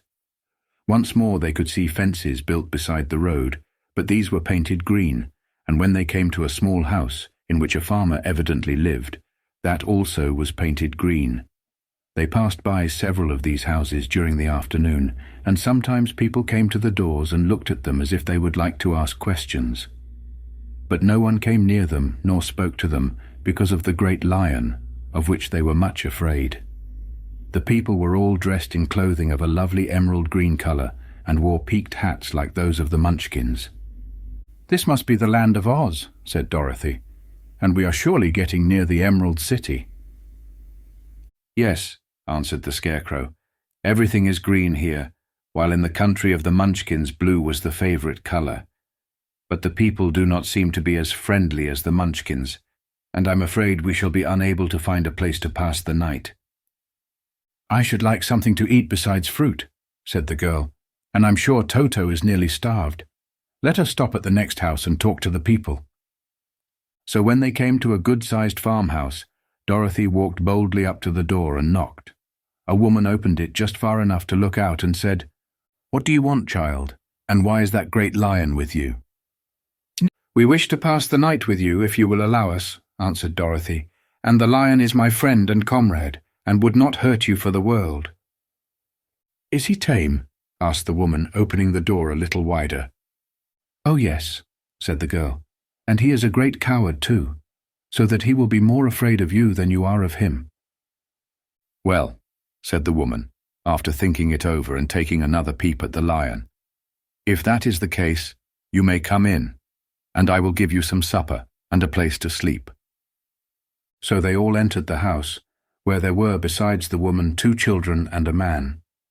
The man had hurt his leg, and was lying on the couch in a corner. They seemed greatly surprised to see so strange a company, and while the woman was busy laying the table, the man asked, "Where are you all going?" "To the Emerald City," said Dorothy, "to see the Great Oz." "Oh, indeed," exclaimed the man. "Are you sure that Oz will see you?" "Why not?" she replied. "Why, it is said that he never lets anyone come into his presence. I have been to the Emerald City many times, and it is a beautiful and wonderful place, but I have never been permitted to see the Great Oz, nor do I know of any living person who has seen him." "Does he never go out?" asked the Scarecrow. "Never. He sits day after day in the great throne room of his palace, and even those who wait upon him do not see him face to face." "What is he like?" asked the girl. "That is hard to tell," said the man thoughtfully. "You see, Oz is a great wizard, and can take on any form he wishes, so that some say he looks like a bird, and some say he looks like an elephant, and some say he looks like a cat. To others he appears as a beautiful fairy, or a brownie, or in any other form that pleases him. But who the real Oz is, when he is in his own form, no living person can tell." "That is very strange," said Dorothy, "but we must try in some way to see him, or we shall have made our journey for nothing." "Why do you wish to see the terrible Oz?" asked the man. "I want him to give me some brains," said the Scarecrow eagerly. "Oh, Oz could do that easily enough," declared the man. "He has more brains than he needs." "And I want him to give me a heart," said the Tin Woodman. "That will not trouble him," continued the man, "for Oz has a large collection of hearts, of all sizes and shapes." "And I want him to give me courage," said the Cowardly Lion. "Oz keeps a great pot of courage in his throne room," said the man, "which he has covered with a golden plate to keep it from running over. He will be glad to give you some." "And I want him to send me back to Kansas," said Dorothy. "Where is Kansas?" asked the man in surprise. "I don't know," replied Dorothy sorrowfully. "But it is my home, and I'm sure it's somewhere." "Very likely. Well, Oz can do anything, so I suppose he will find Kansas for you. But first you must get to see him, and that will be a hard task, for the great wizard does not like to see anyone, and he usually has his own way. But what do you want?" he continued, speaking to Toto. Toto only wagged his tail, for strange to say he could not speak. The lion ate some of the porridge. The woman now called to them that supper was ready, so they gathered around the table, and Dorothy ate some delicious porridge and a dish of scrambled eggs and a plate of nice white bread, and enjoyed her meal. The lion ate some of the porridge but did not care for it, saying it was made from oats, and oats were food for horses, not for lions. The Scarecrow and the Tin Woodman ate nothing at all. Toto ate a little of everything, and was glad to get a good supper again. The woman now gave Dorothy a bed to sleep in, and Toto lay down beside her, while the lion guarded the door of her room so she might not be disturbed. The Scarecrow and the Tin Woodman stood up in a corner, and kept quiet all night, although of course they could not sleep. The next morning, as soon as the sun was up, they started on their way, and soon saw a beautiful green glow in the sky just before them. "That must be the Emerald City," said Dorothy. As they walked on, the green glow became brighter and brighter, and it seemed that at last they were nearing the end of their travels. Yet it was afternoon before they came to the great wall that surrounded the city. It was high and thick, and of a bright green color. In front of them, and at the end of the road of yellow brick, was a big gate, all studded with emeralds that glittered so in the sun that even the painted eyes of the Scarecrow were dazzled by their brilliancy. There was a bell beside the gate, and Dorothy pushed the button and heard a silvery tinkle sound within. Then the big gate swung slowly open, and they all passed through and found themselves in a high arched room, the walls of which glistened with countless emeralds. Before them stood a little man about the same size as the Munchkins. He was clothed all in green, from his head to his feet, and even his skin was of a greenish tint. At his side was a large green box. When he saw Dorothy and her companions, the man asked, "What do you wish in the Emerald City?" "We came here to see the Great Oz," said Dorothy. The man was so surprised at this answer that he sat down to think it over. "It has been many years since anyone asked me to see Oz," he said, shaking his head in perplexity. "He is powerful and terrible, and if you come on an idle or foolish errand to bother the wise reflections of the great wizard, he might be angry and destroy you all in an instant." "But it is not a foolish errand, nor an idle one," replied the Scarecrow. "It is important, and we have been told that Oz is a good wizard." "So he is," said the Green Man, "and he rules the Emerald City wisely and well, but to those who are not honest, or who approach him from curiosity, he is most terrible, and few have ever dared ask to see his face. I am the guardian of the gates, and since you demand to see the Great Oz, I must take you to his palace. But first you must put on the spectacles." "Why?" asked Dorothy. "Because if you did not wear spectacles, the brightness and glory of the Emerald City would blind you. Even those who live in the city must wear spectacles night and day. They are all locked on, for Oz so ordered it when the city was first built, and I have the only key that will unlock them." He opened the big box, and Dorothy saw that it was filled with spectacles of every size and shape. All of them had green glasses in them. The guardian of the gates found a pair that would just fit Dorothy and put them over her eyes. There were 2 golden bands fastened to them that passed around the back of her head, where they were locked together by a little key that was at the end of a chain the guardian of the gates wore around his neck. When they were on, Dorothy could not take them off had she wished. But of course, she did not want to be blinded by the glare of the Emerald City, so she said nothing. Then the Green Man fitted spectacles for the Scarecrow and the Tin Woodman and the Lion, and even on little Toto, and all were locked fast with the key. Then the guardian of the gates put on his own glasses and told them he was ready to show them to the palace. Taking a big golden key from a peg on the wall, he opened another gate, and they all followed him through the portal into the streets of the Emerald City. Chapter 1. The Wonderful Emerald City of Oz.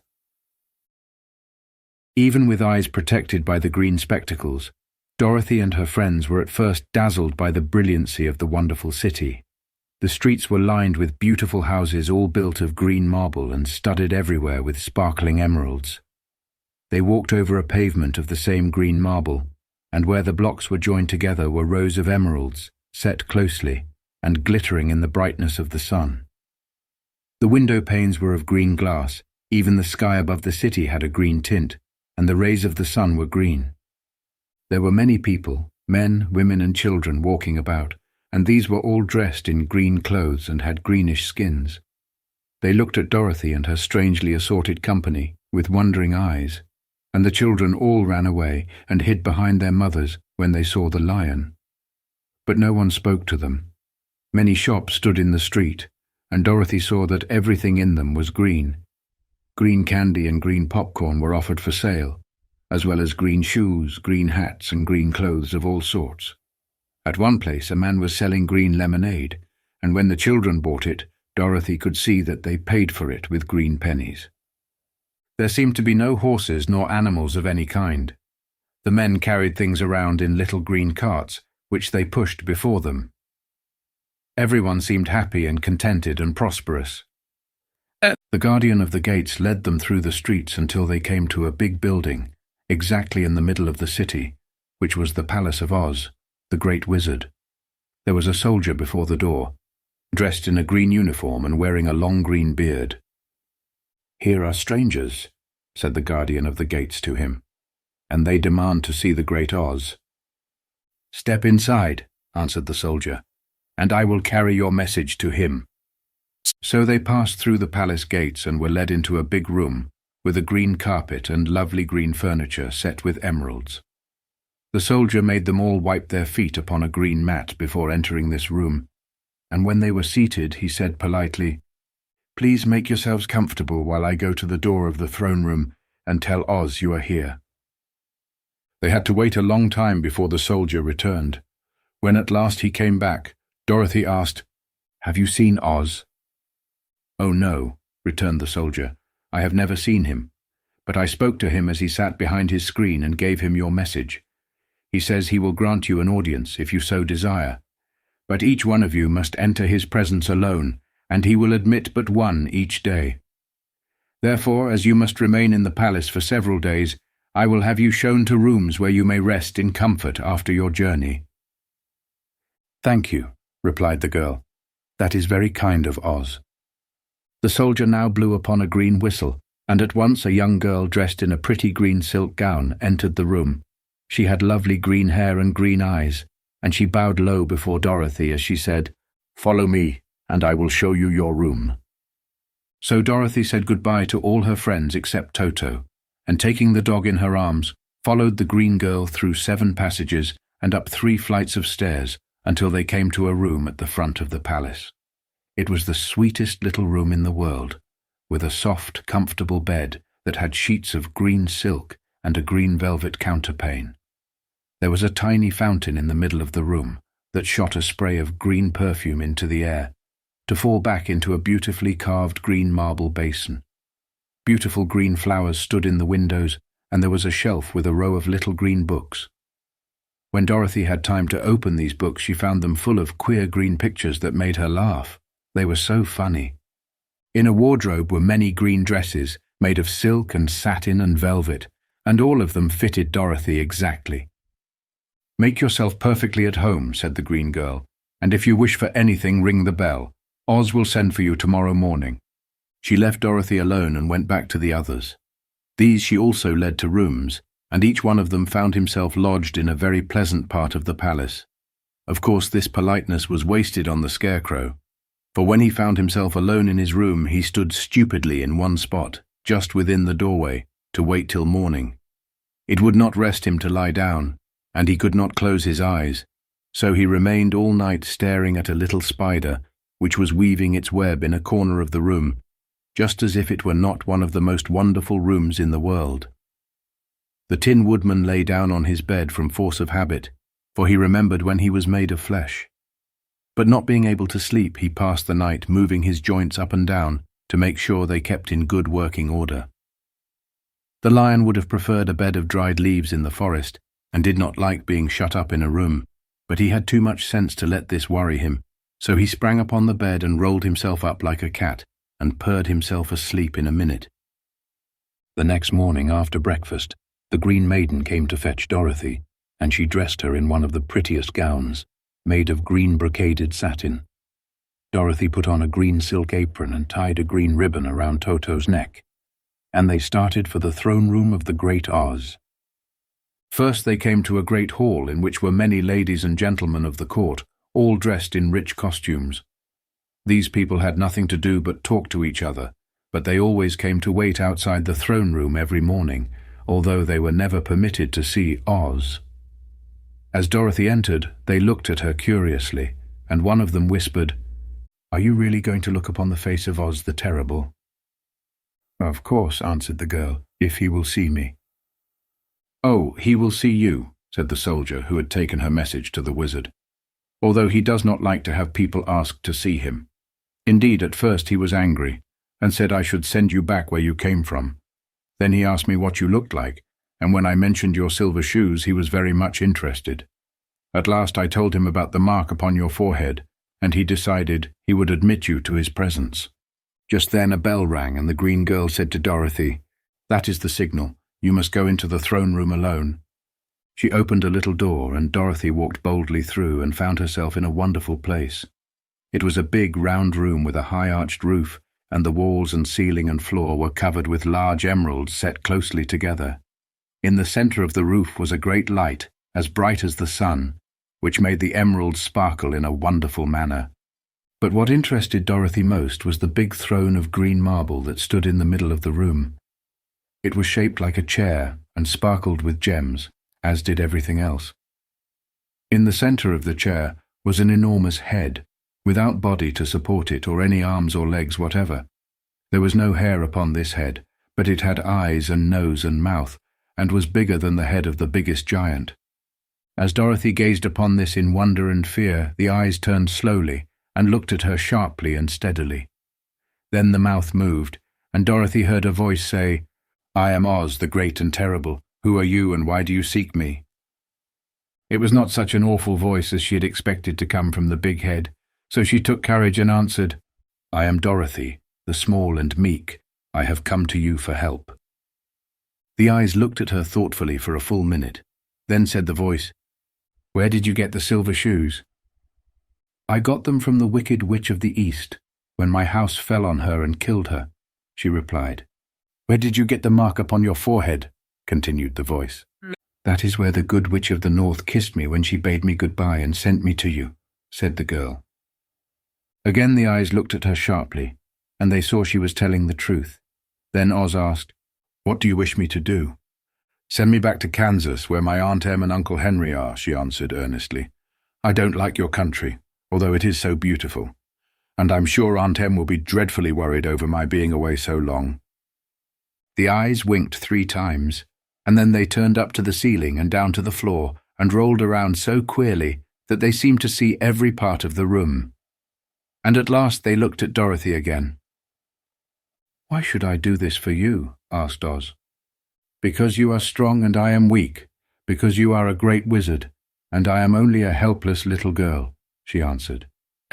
"But you are strong enough to kill the wicked witch of the East," said Oz. "That just happened," returned Dorothy simply. "I could not help it." "Well," said the head, "I will give you my answer.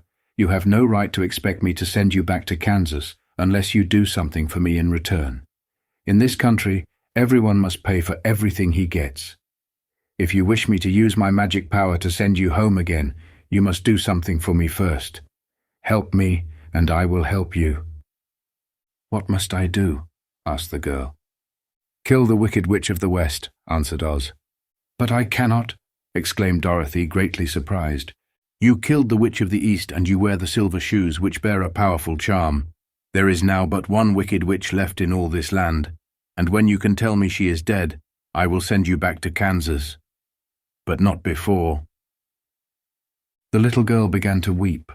She was so much disappointed, and the eyes winked again and looked upon her anxiously, as if the great Oz felt that she could help him if she would.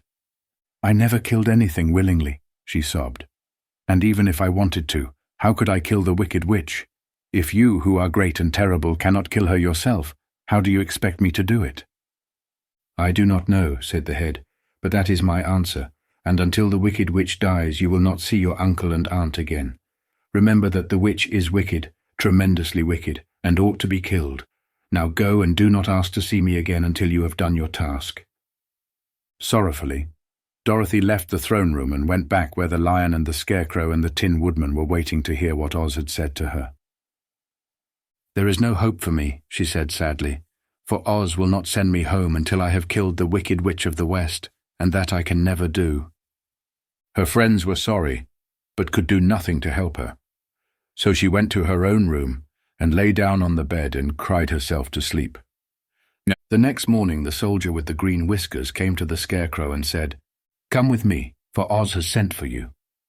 So the Scarecrow followed him and was admitted into the great throne room, where he saw, sitting in the emerald throne, a most lovely lady. She was dressed in green silk gauze and wore upon her flowing green locks a crown of jewels. Growing from her shoulders were wings, gorgeous in colour and so light that they fluttered if the slightest breath of air reached them. When the Scarecrow had bowed, as prettily as his straw stuffing would let him, before this beautiful creature, she looked upon him sweetly and said, "I am Oz, the great and terrible. Who are you, and why do you seek me?"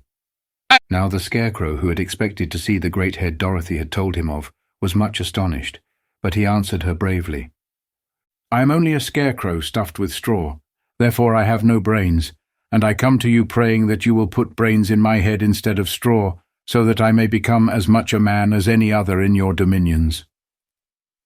"Why should I do this for you?" asked the lady. "Because you are wise and powerful, and no one else can help me," answered the Scarecrow. "I never grant favors without some return," said Oz, "but this much I will promise. If you will kill for me the Wicked Witch of the West, I will bestow upon you a great many brains, and such good brains that you will be the wisest man in all the land of Oz." "I thought you asked Dorothy to kill the witch," said the Scarecrow in surprise. So I did. I don't care who kills her. But until she is dead, I will not grant your wish. Now go, and do not seek me again until you have earned the brains you so greatly desire." The Scarecrow went sorrowfully back to his friends and told them what Oz had said, and Dorothy was surprised to find that the great wizard was not a head, as she had seen him, but a lovely lady. "All the same," said the Scarecrow, "she needs a heart as much as the Tin Woodman." On the next morning, the soldier with the green whiskers came to the Tin Woodman and said, "Oz has sent for you. Follow me." So the Tin Woodman followed him and came to the great throne room. He did not know whether he would find Oz a lovely lady or a head, but he hoped it would be the lovely lady. "For," he said to himself, "if it is the head, I am sure I shall not be given a heart, since a head has no heart of its own and therefore cannot feel for me. But if it is the lovely lady, I shall beg hard for a heart, for all ladies are themselves said to be kindly-hearted." But when the woodman entered the great throne room, he saw neither the head nor the lady, for Oz had taken the shape of a most terrible beast. It was nearly as big as an elephant, and the green throne seemed hardly strong enough to hold its weight. The beast had a head like that of a rhinoceros, only there were 5 eyes in its face. There were 5 long arms growing out of its body, and it also had 5 long slim legs. Thick, woolly hair covered every part of it, and a more dreadful-looking monster could not be imagined. It was fortunate the Tin Woodman had no heart at that moment, for it would have beat loud and fast from terror. But being only tin, the woodman was not at all afraid, although he was much disappointed. "I am Oz, the great and terrible," spake the beast, in a voice that was one great roar. "Who are you, and why do you seek me?" The eyes looked at her thoughtfully. "I am a woodman, and made of tin. Therefore I have no heart, and cannot love. I pray you to give me a heart that I may be as other men are." "Why should I do this?" demanded the beast. "Because I ask it, and you alone can grant my request," answered the woodman. Oz gave a low growl at this, but said gruffly, "If you indeed desire a heart, you must earn it." "How?" asked the woodman. "Help Dorothy to kill the wicked witch of the West," replied the beast. "When the witch is dead, come to me, and I will then give you the biggest and kindest and most loving heart in all the land of Oz." So the Tin Woodman was forced to return sorrowfully to his friends, and tell them of the terrible beast he had seen. They all wondered greatly at the many forms the great wizard could take upon himself, and the lion said, "If he is a beast when I go to see him, I shall roar my loudest, and so frighten him that he will grant all I ask. And if he is the lovely lady, I shall pretend to spring upon her, and so compel her to do my bidding. And if he is the great head, he will be at my mercy, for I will roll this head all about the room until he promises to give us what we desire. So be of good cheer, my friends, for all will yet be well." The next morning the soldier with the green whiskers led the lion to the great throne room and bade him enter the presence of Oz. The lion at once passed through the door, and glancing around saw to his surprise that before the throne was a ball of fire, so fierce and glowing he could scarcely bear to gaze upon it. His first thought was that Oz had by accident caught on fire and was burning up, but when he tried to go nearer, the heat was so intense that it singed his whiskers, and he crept back tremblingly to a spot nearer the door. Then a low, quiet voice came from the ball of fire, and these were the words it spoke. "I am Oz, the great and terrible. Who are you, and why do you seek me?" And the lion answered, "I am a cowardly lion, afraid of everything. I come to you to beg that you give me courage so that in reality I may become the king of beasts, as men call me." "Why should I give you courage?" demanded Oz. "Because of all wizards you are the greatest, and alone have power to grant my request," answered the lion. The ball of fire burned fiercely for a time, and the voice said, "Bring me proof that the wicked witch is dead, and that moment I will give you courage, but so long as the witch lives, you must remain a coward." The lion was angry at this speech, but could say nothing in reply, and while he stood silently gazing at the ball of fire, it became so furiously hot that he turned tail and rushed from the room. He was glad to find his friends waiting for him, and told them of his terrible interview with the wizard. "What shall we do now?" asked Dorothy sadly. "There is only one thing we can do," returned the lion, "and that is to go to the land of the Winkies, seek out the wicked witch, and destroy her." "But suppose we cannot?" said the girl. "Then I shall never have courage," declared the lion. "And I shall never have brains," added the Scarecrow. "And I shall never have a heart," spoke the Tin Woodman. "And I shall never see Aunt Em and Uncle Henry," said Dorothy, beginning to cry. "Be careful," cried the green girl. "The tears will fall on your green silk gown and spot it." So Dorothy dried her eyes and said, "I suppose we must try it, but I am sure I do not want to kill anybody, even to see Aunt Em again." "I will go with you, but I'm too much of a coward to kill the witch," said the lion. "I will go too," declared the Scarecrow, "but I shall not be of much help to you. I am such a fool." "I haven't the heart to harm even a witch," remarked the Tin Woodman, "but if you go, I certainly shall go with you." Therefore it was decided to start upon their journey the next morning, and the woodman sharpened his axe on a green grindstone and had all his joints properly oiled. The Scarecrow stuffed himself with fresh straw, and Dorothy put new paint on his eyes that he might see better. The green girl, who was very kind to them, filled Dorothy's basket with good things to eat, and fastened a little bell around Toto's neck with a green ribbon. They went to bed quite early and slept soundly until daylight, when they were awakened by the crowing of a green cock that lived in the backyard of the palace, and the cackling of a hen that had laid a green egg. The soldier with the green whiskers led them through the streets. Chapter 22. The Search for the Wicked Witch. The soldier with the green whiskers led them through the streets of the Emerald City until they reached the room where the guardian of the gates lived. This officer unlocked their spectacles to put them back in his great box, and then he politely opened the gate for our friends.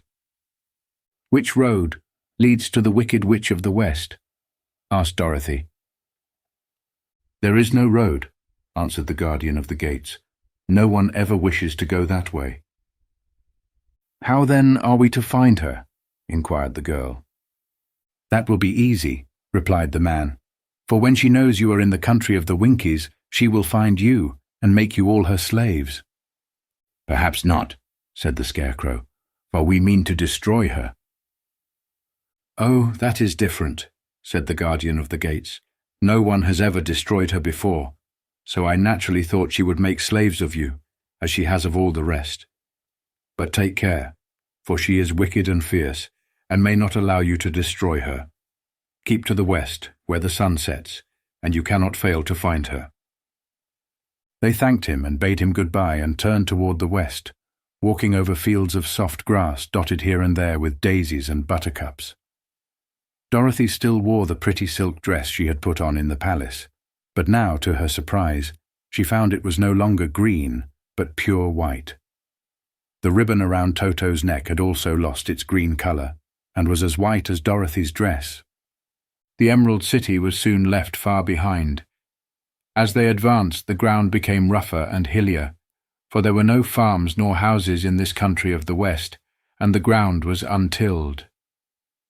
In the afternoon the sun shone hot in their faces, for there were no trees to offer them shade, so that before night Dorothy and Toto and the lion were tired, and lay down upon the grass and fell asleep, with the woodman and the Scarecrow keeping watch. Now the Wicked Witch of the West had but one eye, yet that was as powerful as a telescope, and could see everywhere. So, as she sat in the door of her castle, she happened to look around, and saw Dorothy lying asleep, with her friends all about her. They were a long distance off, but the Wicked Witch was angry to find them in her country, so she blew upon a silver whistle that hung around her neck. At once there came running to her from all directions a pack of great wolves. They had long legs and fierce eyes and sharp teeth. "Go to those people," said the witch, "and tear them to pieces." "Are you not going to make them your slaves?" asked the leader of the wolves. "No," she answered. "One is of tin and one of straw. One is a girl and another a lion. None of them is fit to work, so you may tear them into small pieces." "Very well," said the wolf, and he dashed away at full speed, followed by the others. It was lucky the Scarecrow and the woodman were wide awake and heard the wolves coming. "This is my fight," said the woodman, "so get behind me and I will meet them as they come." He seized his axe, which he had made very sharp, and as the leader of the wolves came on, the Tin Woodman swung his arm and chopped the wolf's head from its body, so that it immediately died. As soon as he could raise his axe, another wolf came up, and he also fell under the sharp edge of the Tin Woodman's weapon. There were 40 wolves, and 40 times a wolf was killed, so that at last they all lay dead in a heap before the woodman. Then he put down his axe and sat beside the Scarecrow, who said, "It was a good fight, friend." They waited until Dorothy awoke the next morning.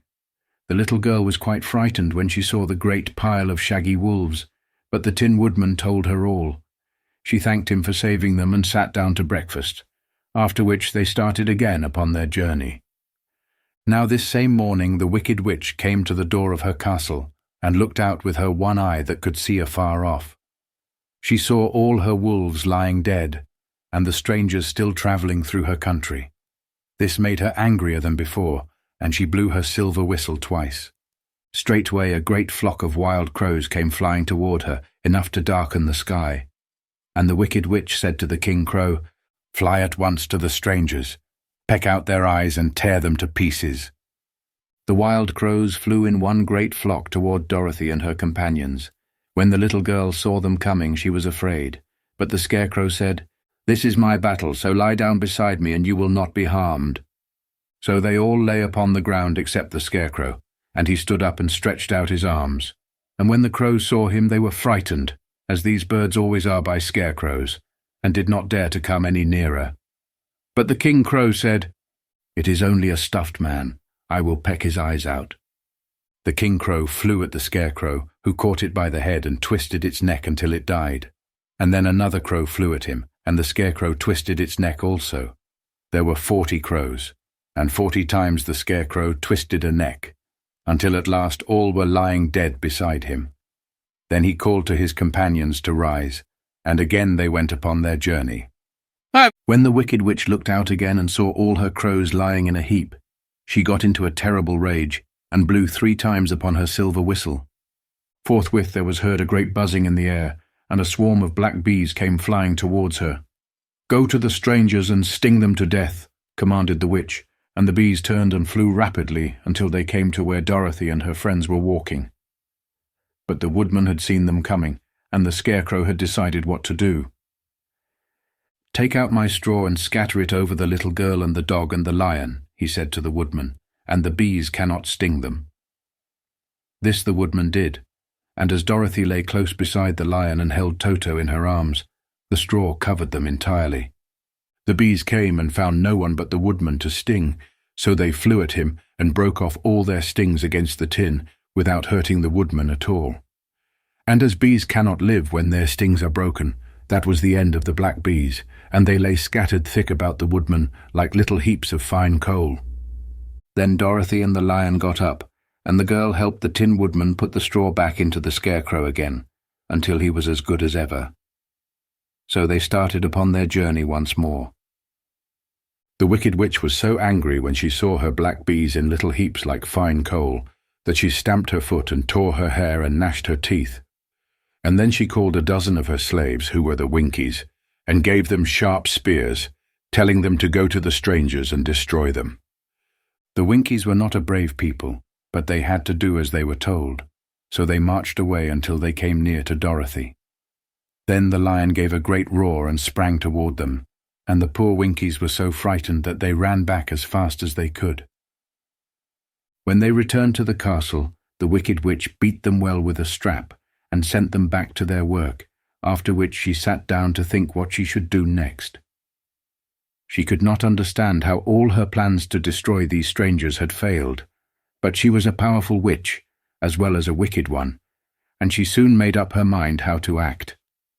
There was in her cupboard a golden cap, with a circle of diamonds and rubies running round it. This golden cap had a charm. Whoever owned it could call 3 times upon the winged monkeys, who would obey any order they were given. But no person could command these strange creatures more than 3 times.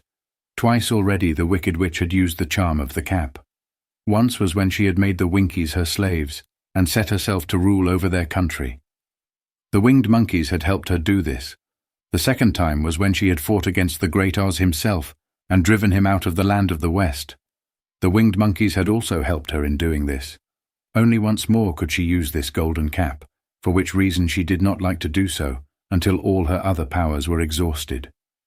But now that her fierce wolves and her wild crows and her stinging bees were gone, and her slaves had been scared away by the cowardly lion, she saw there was only one way left to destroy Dorothy and her friends. So the wicked witch took the golden cap from her cupboard and placed it upon her head. Then she stood upon her left foot and said slowly, "Epe pepe kake." Next she stood upon her right foot and said, "Hillo, hollo, hello." After this she stood upon both feet and cried in a loud voice, "Zizzy, zuzzy, zik!" Now the charm began to work. The sky was darkened and a low rumbling sound was heard in the air. There was a rushing of many wings, a great chattering and laughing, and the sun came out of the dark sky to show the wicked witch surrounded by a crowd of monkeys, each with a pair of immense and powerful wings on his shoulders. One, much bigger than the others, seemed to be their leader. He flew close to the witch and said, "You have called us for the third and last time. What do you command?" "Go to the strangers who are within my land and destroy them all except the lion," said the wicked witch. "Bring that beast to me, for I have a mind to harness him like a horse and make him work." "Your command shall be obeyed," said the leader. And then, with a great deal of chattering and noise, the winged monkeys flew away to the place where Dorothy and her friends were walking. Some of the monkeys seized the Tin Woodman and carried him through the air until they were over a country thickly covered with sharp rocks. Here they dropped the poor woodman, who fell a great distance to the rocks, where he lay so battered and dented that he could neither move nor groan. Others of the monkeys caught the Scarecrow, and with their long fingers pulled all of the straw out of his clothes and head. They made his hat and boots and clothes into a small bundle and threw it into the top branches of a tall tree. The remaining monkeys threw pieces of stout rope around the lion and wound many coils about his body and head and legs, until he was unable to bite or scratch or struggle in any way. Then they lifted him up and flew away with him to the witch's castle, where he was placed in a small yard with a high iron fence around it, so that he could not escape. But Dorothy they did not harm at all. She stood with Toto in her arms, watching the sad fate of her comrades and thinking it would soon be her turn. The leader of the winged monkeys flew up to her, his long, hairy arms stretched out and his ugly face grinning terribly. But he saw the mark of the good witch's kiss upon her forehead and stopped short, motioning the others not to touch her. The monkeys wound many coils about his body. "We dare not harm this little girl," he said to them, "for she is protected by the power of good, and that is greater than the power of evil. All we can do is to carry her to the castle of the wicked witch and leave her there." So, carefully and gently, they lifted Dorothy in their arms and carried her swiftly through the air until they came to the castle, where they set her down upon the front doorstep. Then the leader said to the witch, "We have obeyed you as far as we were able. The Tin Woodman and the Scarecrow are destroyed and the lion is tied up in your yard. The little girl we dare not harm, nor the dog she carries in her arms. Your power over our band is now ended, and you will never see us again." Then all the winged monkeys, with much laughing and chattering and noise, flew into the air and were soon out of sight. The wicked witch was both surprised and worried when she saw the mark on Dorothy's forehead, for she knew well that neither the winged monkeys nor she herself dare hurt the girl in any way. She looked down at Dorothy's feet, and seeing the silver shoes began to tremble with fear, for she knew what a powerful charm belonged to them. At first the witch was tempted to run away from Dorothy, but she happened to look into the child's eyes and saw how simple the soul behind them was, and that the little girl did not know of the wonderful power the silver shoes gave her. So the wicked witch laughed to herself and thought, "I can still make her my slave, for she does not know how to use her power." Then she said to Dorothy, harshly and severely, "Come with me, and see that you mind everything I tell you, for if you do not, I will make an end of you, as I did of the Tin Woodman and the Scarecrow." Dorothy followed her through many of the beautiful rooms in her castle until they came to the kitchen, where the witch bade her clean the pots and kettles and sweep the floor and keep the fire fed with wood.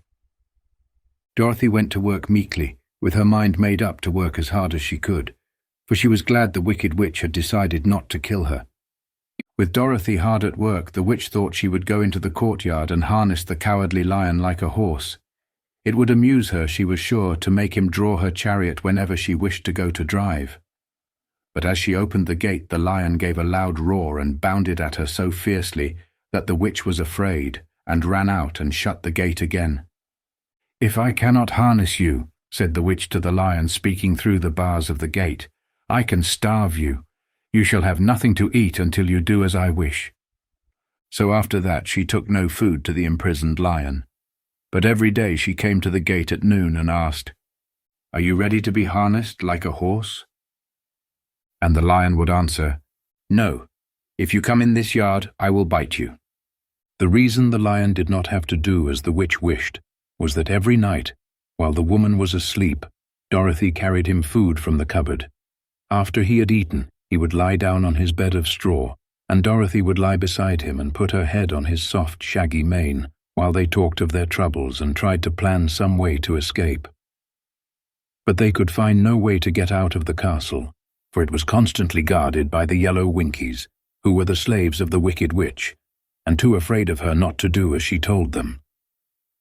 The girl had to work hard during the day, and often the witch threatened to beat her with the same old umbrella she always carried in her hand. But in truth, she did not dare to strike Dorothy, because of the mark upon her forehead. The child did not know this, and was full of fear for herself and Toto. Once the witch struck Toto a blow with her umbrella, and the brave little dog flew at her and bit her leg in return. The witch did not bleed where she was bitten, for she was so wicked that the blood in her had dried up many years before. Dorothy's life became very sad as she grew to understand that it would be harder than ever to get back to Kansas and Aunt Em again. Sometimes she would cry bitterly for hours, with Toto sitting at her feet and looking into her face, whining dismally to show how sorry he was for his little mistress. Toto did not really care whether he was in Kansas or the land of Oz, so long as Dorothy was with him, but he knew the little girl was unhappy, and that made him unhappy too. Now the wicked witch had a great longing to have for her own the silver shoes which the girl always wore. Her bees and her crows and her wolves were lying in heaps and drying up, and she had used up all the power of the golden cap. But if she could only get hold of the silver shoes, they would give her more power than all the other things she had lost. She watched Dorothy carefully to see if she ever took off her shoes, thinking she might steal them. But the child was so proud of her pretty shoes that she never took them off except at night, and when she took her bath. The witch was too much afraid of the dark to dare go in Dorothy's room at night to take the shoes, and her dread of water was greater than her fear of the dark, so she never came near when Dorothy was bathing. Indeed, the old witch never touched water, nor ever let water touch her in any way. But the wicked creature was very cunning, and she finally thought of a trick that would give her what she wanted. She placed a bar of iron in the middle of the kitchen floor, and then by her magic, arts made the iron invisible to human eyes. So that when Dorothy walked across the floor, she stumbled over the bar, not being able to see it, and fell at full length. She was not much hurt, but in her fall one of the silver shoes came off, and before she could reach it, the witch had snatched it away and put it on her own skinny foot. The wicked woman was greatly pleased with the success of her trick, for as long as she had one of the shoes she owned half the power of their charm, and Dorothy could not use it against her, even had she known how to do so. The little girl, seeing she had lost one of her pretty shoes, grew angry and said to the witch, "Give me back my shoe." "I will not," retorted the witch, "for it is now my shoe and not yours." "You are a wicked creature," cried Dorothy. "You have no right to take my shoe from me." "I shall keep it just the same," said the witch, laughing at her, "and someday I shall get the other one from you too." This made Dorothy so very angry that she picked up the bucket of water that stood near and dashed it over the witch, wetting her from head to foot. Instantly the wicked woman gave a loud cry of fear, and then, as Dorothy looked at her in wonder, the witch began to shrink and fall away. "See what you have done," she screamed. "In a minute I shall melt away." "I'm very sorry indeed," said Dorothy, who was truly frightened to see the witch actually melting away like brown sugar before her very eyes. "Didn't you know water would be the end of me?" asked the witch in a wailing, despairing voice. "Of course not," answered Dorothy. "How should I?" "Well, in a few minutes I shall be all melted, and you will have the castle to yourself. I have been wicked in my day, but I never thought a little girl like you would ever be able to melt me and end my wicked deeds. Look out, here I go." With these words the witch fell down in a brown, melted, shapeless mass and began to spread over the clean boards of the kitchen floor. Seeing that she had really melted away to nothing, Dorothy drew another bucket of water and threw it over the mess. She then swept it all out the door. After picking out the silver shoe, which was all that was left of the old woman, she cleaned and dried it with a cloth and put it on her foot again. Then, being at last free to do as she chose, she ran out to the courtyard to tell the lion that the wicked witch of the West had come to an end, and that they were no longer prisoners in a strange land. Chapter 13. The Rescue. The Cowardly Lion was much pleased to hear that the wicked witch had been melted by a bucket of water, and Dorothy at once unlocked the gate of his prison and set him free. They went in together to the castle, where Dorothy's first act was to call all the Winkies together and tell them that they were no longer slaves. There was great rejoicing among the yellow Winkies, for they had been made to work hard during many years for the wicked witch, who had always treated them with great cruelty. They kept this day as a holiday, then and ever after, and spent the time in feasting and dancing. "If our friends, the Scarecrow and the Tin Woodman, were only with us," said the lion, "I should be quite happy." "Don't you suppose we could rescue them?" asked the girl anxiously. "We can try," answered the lion. So they called the yellow Winkies and asked them if they would help to rescue their friends, and the Winkies said that they would be delighted to do all in their power for Dorothy, who had set them free from bondage. So she chose a number of the Winkies who looked as if they knew the most, and they all started away. They travelled that day and part of the next, until they came to the rocky plain where the Tin Woodman lay, all battered and bent. His axe was near him, but the blade was rusted, and the handle broken off short. The Winkies lifted him tenderly in their arms and carried him back to the yellow castle again, Dorothy shedding a few tears by the way at the sad plight of her old friend, and the lion looking sober and sorry. When they reached the castle, Dorothy said to the Winkies, "Are any of your people tinsmiths?" "Oh yes, some of us are very good tinsmiths," they told her. "Then bring them to me," she said. And when the tinsmiths came, bringing with them all their tools in baskets, she inquired, "The tinsmiths worked for 3 days and 4 nights. Can you straighten out those dents in the Tin Woodman and bend him back into shape again and solder him together where he is broken?" The tinsmiths looked the woodman over carefully, and then answered that they thought they could mend him so he would be as good as ever. So they set to work in one of the big yellow rooms of the castle, and worked for 3 days and 4 nights, hammering and twisting and bending and soldering and polishing and pounding at the legs and body and head of the Tin Woodman, until at last he was straightened out into his old form, and his joints worked as well as ever.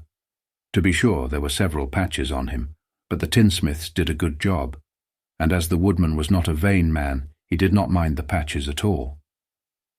When at last he walked into Dorothy's room and thanked her for rescuing him, he was so pleased that he wept tears of joy, and Dorothy had to wipe every tear carefully from his face with her apron, so his joints would not be rusted. At the same time her own tears fell thick and fast at the joy of meeting her old friend again, and these tears did not need to be wiped away. As for the lion, he wiped his eyes so often with the tip of his tail that it became quite wet, and he was obliged to go out into the courtyard and hold it in the sun till it dried. "If we only had the Scarecrow with us again," said the Tin Woodman, when Dorothy had finished telling him everything that had happened, "I should be quite happy." "We must try to find him," said the girl. So she called the Winkies to help her, and they walked all that day and part of the next until they came to the tall tree in the branches of which the winged monkeys had tossed the Scarecrow's clothes. It was a very tall tree, and the trunk was so smooth that no one could climb it, but the woodman said at once, I'll chop it down, and then we can get the Scarecrow's clothes." Now while the tinsmiths had been at work mending the woodman himself, another of the Winkies, who was a goldsmith, had made an axe handle of solid gold and fitted it to the woodman's axe instead of the old broken handle. Others polished the blade until all the rust was removed and it glistened like burnished silver. As soon as he had spoken, the Tin Woodman began to chop, and in a short time the tree fell over with a crash, when the Scarecrow's clothes fell out of the branches and rolled off on the ground. Dorothy picked them up and had the Winkies carry them back to the castle, where they were stuffed with nice clean straw. And behold, here was the Scarecrow, as good as ever, thanking them over and over again for saving him. Now they were reunited. Dorothy and her friends spent a few happy days at the Yellow Castle, where they found everything they needed to make them comfortable. But one day the girl thought of Aunt Em and said, "We must go back to Oz and claim his promise." "Yes," said the woodman, "at last I shall get my heart." "And I shall get my brains," added the Scarecrow joyfully. "And I shall get my courage," said the lion thoughtfully. "And I shall get back to Kansas," cried Dorothy, clapping her hands. "Oh, let us start for the Emerald City tomorrow." This they decided to do.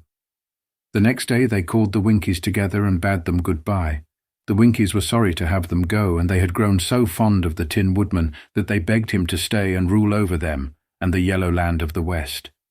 Finding they were determined to go, the Winkies gave Toto and the lion each a golden collar, and to Dorothy they presented a beautiful bracelet, studded with diamonds, and to the Scarecrow they gave a gold-headed walking stick to keep him from stumbling, and to the Tin Woodman they offered a silver oil can, inlaid with gold and set with precious jewels.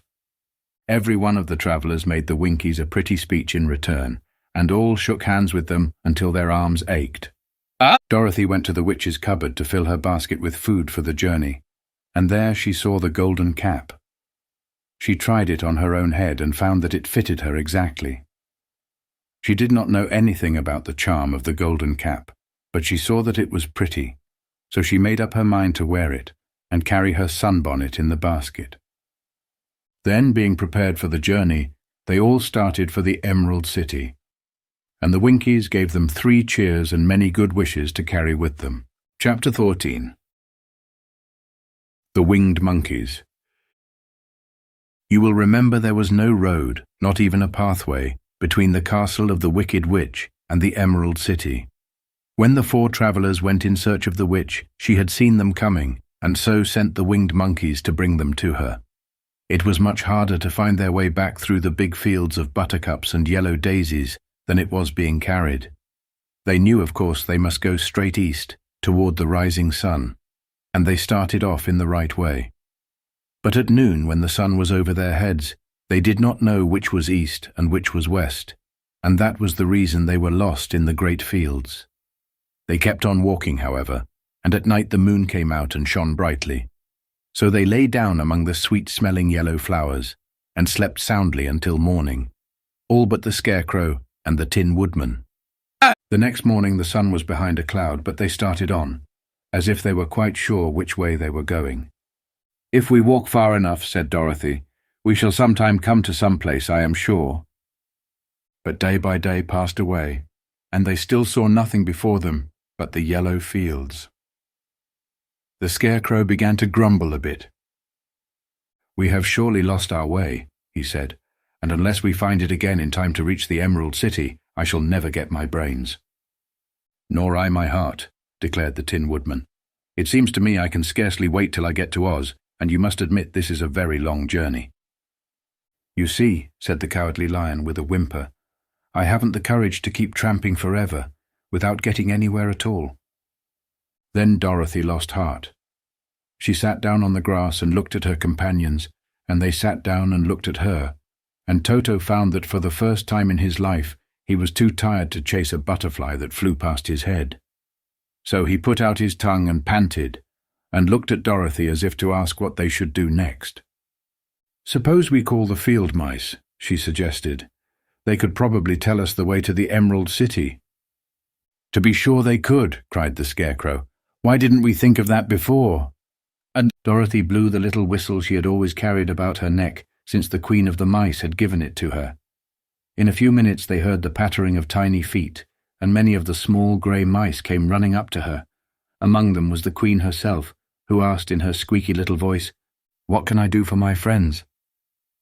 "We have lost our way," said Dorothy. "Can you tell us where the Emerald City is?" "Certainly," answered the Queen, "but it is a great way off, for you have had it at your backs all this time." Then she noticed Dorothy's golden cap and said, "Why don't you use the charm of the cap and call the winged monkeys to you? They will carry you to the City of Oz in less than an hour." "I didn't know there was a charm," answered Dorothy in surprise. "What is it?" "It is written inside the golden cap," replied the Queen of the Mice. "But if you are going to call the winged monkeys, we must run away, for they are full of mischief and think it great fun to plague us." "Won't they hurt me?" asked the girl anxiously. "Oh no, they must obey the wearer of the cap. Goodbye." And she scampered out of sight with all the mice hurrying after her. Dorothy looked inside the golden cap and saw some words written upon the lining. These, she thought, must be the charm, so she read the directions carefully and put the cap upon her head. "Epi, pepi, kake," she said, standing on her left foot. "What did you say?" asked the Scarecrow, who did not know what she was doing. "Hillo, hollo, hello," Dorothy went on, standing this time on her right foot. "Hello," replied the Tin Woodman calmly. The monkeys caught Dorothy in their arms and flew away with her. "Zizzy, zuzzy, zik," said Dorothy, who was now standing on both feet. This ended the saying of the charm, and they heard a great chattering and flapping of wings as the band of winged monkeys flew up to them. The king bowed low before Dorothy and asked, "What is your command?" "We wish to go to the Emerald City," said the child, "and we have lost our way." "We will carry you," replied the king, and no sooner had he spoken than two of the monkeys caught Dorothy in their arms and flew away with her. Others took the Scarecrow and the Woodman and the Lion, and one little monkey seized Toto and flew after them, although the dog tried hard to bite him. The Scarecrow and the Tin Woodman were rather frightened at first, for they remembered how badly the winged monkeys had treated them before, but they saw that no harm was intended, so they rode through the air quite cheerfully, and had a fine time looking at the pretty gardens and woods far below them. Dorothy found herself riding easily between two of the biggest monkeys, one of them the king himself. They had made a chair of their hands and were careful not to hurt her. "Why do you have to obey the charm of the golden cap?" she asked. "That is a long story," answered the king with a laugh. "But as we have a long journey before us, I will pass the time by telling you about it if you wish." "I shall be glad to hear it," she replied. "Once," began the leader, "we were a free people living happily in the great forest, flying from tree to tree, eating nuts and fruit and doing just as we pleased, without calling anybody master. Perhaps some of us were rather too full of mischief at times, flying down to pull the tails of the animals that had no wings, chasing birds and throwing nuts at the people who walked in the forest. But we were careless and happy and full of fun, and enjoyed every minute of the day.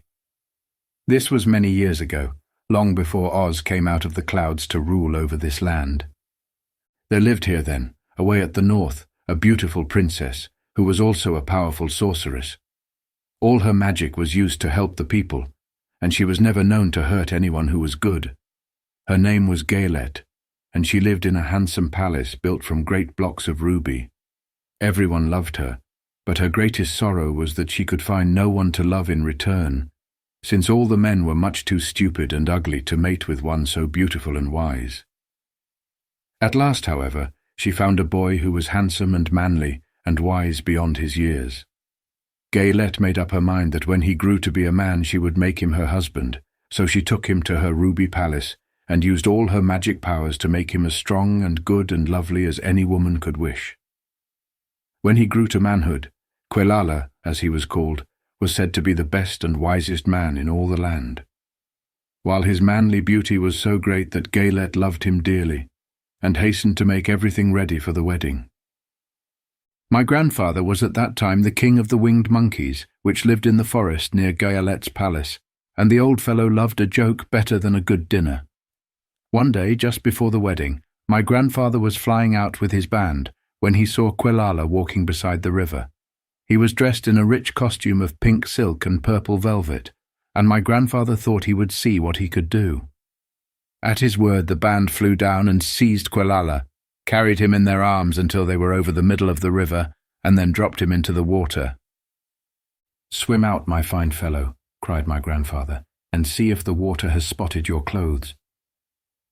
Quelala was much too wise not to swim, and he was not in the least spoiled by all his good fortune. He laughed when he came to the top of the water and swam in to shore. But when Gayelette came running out to him, she found his silks and velvet all ruined by the river. The princess was very angry, and she knew, of course, who did it. She had all the winged monkeys brought before her, and she said at first that their wings should be tied, and they should be treated as they had treated Quelala, and dropped in the river.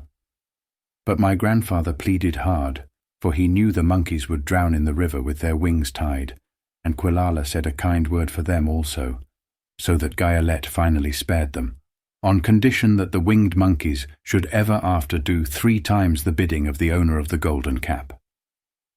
This cap had been made for a wedding present to Quelala, and it is said to have cost the princess half her kingdom. Of course, my grandfather and all the other monkeys at once agreed to the condition, and that is how it happens that we are 3 times the slaves of the owner of the golden cap, whomsoever he may be. "And what became of them?"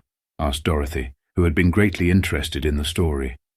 "Quelala being the first owner of the golden cap," replied the monkey, "he was the first to lay his wishes upon us. As his bride could not bear the sight of us, he called us all to him in the forest after he had married her, and ordered us to always keep where she could never again set eyes on a winged monkey, which we were glad to do, for we were all afraid of her. This was all we ever had to do until the golden cap fell into the hands of the wicked witch of the West, who made us enslave the Winkies, and afterward drive Oz himself out of the land of the West. Now the golden cap is yours, and 3 times you have the right to lay your wishes upon us."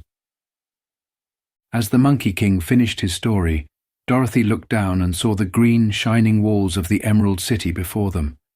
She wondered at the rapid flight of the monkeys, but was glad the journey was over. The strange creatures set the travellers down carefully before the gate of the city. The king bowed low to Dorothy, and then flew swiftly away, followed by all his band. "That was a good ride," said the little girl. "Yes, and a quick way out of our troubles," replied the lion. "How lucky it was you brought away that wonderful cap." Chapter 15. The Discovery of Oz the Terrible. The 4 travellers walked up to the great gate of the Emerald City and rang the bell. After ringing several times, it was opened by the same guardian of the gate they had met before. "What? Are you back again?" he asked in surprise. "Do you not see us?" answered the Scarecrow. "But I thought you had gone to visit the Wicked Witch of the West." "We did visit her," said the Scarecrow. "And she let you go again?" asked the man in wonder. "She could not help it, for she is melted," explained the Scarecrow. "Melted? Well, that is good news indeed," said the man. "Who melted her?" "It was Dorothy," said the lion gravely. "Good gracious," exclaimed the man, and he bowed very low indeed before her. Then he led them into his little room and locked the spectacles from the great box on all their eyes, just as he had done before. Afterward they passed on through the gate into the Emerald City, and when the people heard from the guardian of the gate that they had melted the Wicked Witch of the West, they all gathered around the travellers and followed them in a great crowd to the Palace of Oz. The soldier with the green whiskers was still on guard before the door, but he let them in at once, and they were again met by the beautiful green girl, who showed each of them to their old rooms at once, so they might rest until the great Oz was ready to receive them.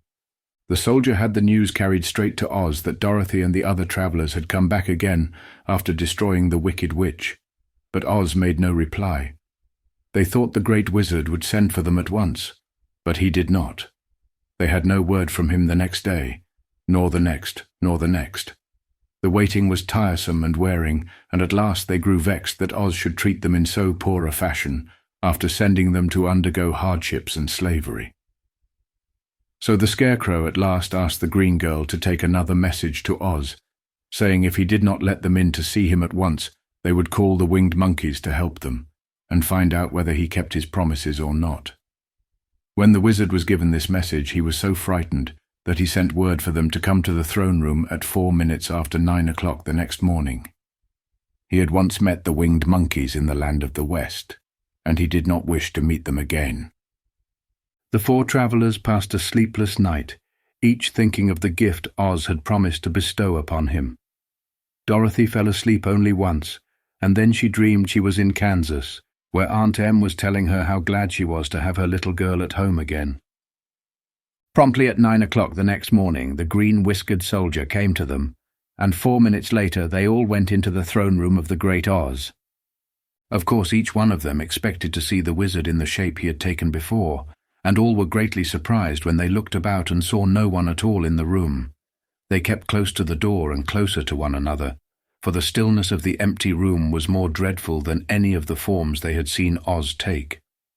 Presently they heard a voice, seeming to come from somewhere near the top of the great dome, and it said solemnly, "I am Oz, the great and terrible. Why do you seek me?" They looked again in every part of the room, and then, seeing no one, Dorothy asked, "Where are you?" "I am everywhere," answered the voice, "but to the eyes of common mortals I am invisible. I will now seat myself upon my throne, that you may converse with me." Indeed, the voice seemed just then to come straight from the throne itself. So they walked toward it and stood in a row while Dorothy said, "We have come to claim our promise, O Oz." "What promise?" asked Oz. "You promised to send me back to Kansas when the Wicked Witch was destroyed," said the girl. "And you promised to give me brains," said the Scarecrow. "And you promised to give me a heart," said the Tin Woodman. "And you promised to give me courage," said the Cowardly Lion. "Is the Wicked Witch really destroyed?" asked the voice, and Dorothy thought it trembled a little. "Yes," she answered. "I melted her with a bucket of water." "Dear me," said the voice. "How sudden! Well, come to me tomorrow, for I must have time to think it over." "You've had plenty of time already," said the Tin Woodman angrily. "We shan't wait a day longer," said the Scarecrow. "You must keep your promises to us," exclaimed Dorothy. The lion thought it might be as well to frighten the wizard, so he gave a large, loud roar, which was so fierce and dreadful that Toto jumped away from him in alarm and tipped over the screen that stood in a corner. As it fell with a crash, they looked that way, and the next moment all of them were filled with wonder. For they saw, standing in just the spot the screen had hidden, a little old man, with a bald head and a wrinkled face, who seemed to be as much surprised as they were. The Tin Woodman, raising his axe, rushed toward the little man and cried out, "Who are you?" "I am Oz, the great and terrible," said the little man in a trembling voice. "But don't strike me, please don't, and I'll do anything you want me to." Our friends looked at him in surprise and dismay. "I thought Oz was a great head," said Dorothy. "And I thought Oz was a lovely lady," said the Scarecrow. "And I thought Oz was a terrible beast," said the Tin Woodman. "And I thought Oz was a ball of fire," exclaimed the lion. "No, you are all wrong," said the little man meekly. "I have been making believe." "Making believe?" cried Dorothy. "Are you not a great wizard?" "Hush, my dear," he said. "Don't speak so loud or you will be overheard, and I should be ruined. I'm supposed to be a great wizard." "And aren't you?" she asked. "Not a bit of it, my dear. I'm just a common man." "You're more than that," said the Scarecrow in a grieved tone. "You're a humbug." "Exactly so," declared the little man, rubbing his hands together as if it pleased him. "I am a humbug." "But this is terrible," said the Tin Woodman. "How shall I ever get my heart?" "Or I my courage?" asked the lion. "Or I my brains?" wailed the Scarecrow, wiping the tears from his eyes with his coat sleeve. "Exactly so, I am a humbug." "My dear friends," said Oz, "I pray you not to speak of these little things. Think of me and the terrible trouble I'm in at being found out." "Doesn't anyone else know you're a humbug?" asked Dorothy. "No one knows it but you four, and myself," replied Oz. "I have fooled everyone so long that I thought I should never be found out. It was a great mistake my ever letting you into the throne room. Usually I will not see even my subjects, and so they believe I am something terrible." "But I don't understand," said Dorothy in bewilderment. "How was it that you appeared to me as a great head?" "That was one of my tricks," answered Oz. "Step this way, please, and I will tell you all about it." He led the way to a small chamber in the rear of the throne room, and they all followed him. He pointed to one corner, in which lay the great head, made out of many thicknesses of paper, and with a carefully painted face. "This I hung from the ceiling by a wire," said Oz. "I stood behind the screen and pulled a thread to make the eyes move and the mouth open." "But how about the voice?" she inquired. "Oh, I am a ventriloquist," said the little man, "and I can throw the sound of my voice wherever I wish, so that you thought it was coming out of the head. Here are the other things I used to deceive you." He showed the Scarecrow the dress and the mask he had worn when he seemed to be the lovely lady, and the Tin Woodman saw that his terrible beast was nothing but a lot of skins, sewn together, with slats to keep their sides out. As for the ball of fire, the false wizard had hung that also from the ceiling. It was really a ball of cotton, but when oil was poured upon it, the ball burned fiercely. "Really," said the Scarecrow, "you ought to be ashamed of yourself for being such a humbug." I certainly am," answered the little man sorrowfully. "But it was the only thing I could do. Sit down, please, there are plenty of chairs, and I will tell you my story." So they sat down and listened, while he told the following tale. "I was born in Omaha." "Why, that isn't very far from Kansas," cried Dorothy. "No, but it's farther from here," he said, shaking his head at her sadly. "When I grew up, I became a ventriloquist, and at that I was very well trained by a great master. I can imitate any kind of a bird or beast." Here he mewed so like a kitten that Toto pricked up his ears and looked everywhere to see where she was. "After a time," continued Oz, "I tired of that and became a balloonist." "What is that?" asked Dorothy. "A man who goes up in a balloon on circus day, so as to draw a crowd of people together and get them to pay to see the circus," he explained. "Oh," she said, "I know. Well, one day I went up in a balloon and the ropes got twisted so that I couldn't come down again. It went way up above the clouds so far that a current of air struck it and carried it many, many miles away. For a day and a night I travelled through the air, and on the morning of the second day I awoke and found the balloon floating over a strange and beautiful country. It came down gradually, and I was not hurt a bit, but I found myself in the midst of a strange people who, seeing me come from the clouds, thought I was a great wizard. Of course I let them think so, because they were afraid of me, and promised to do anything I wished them to.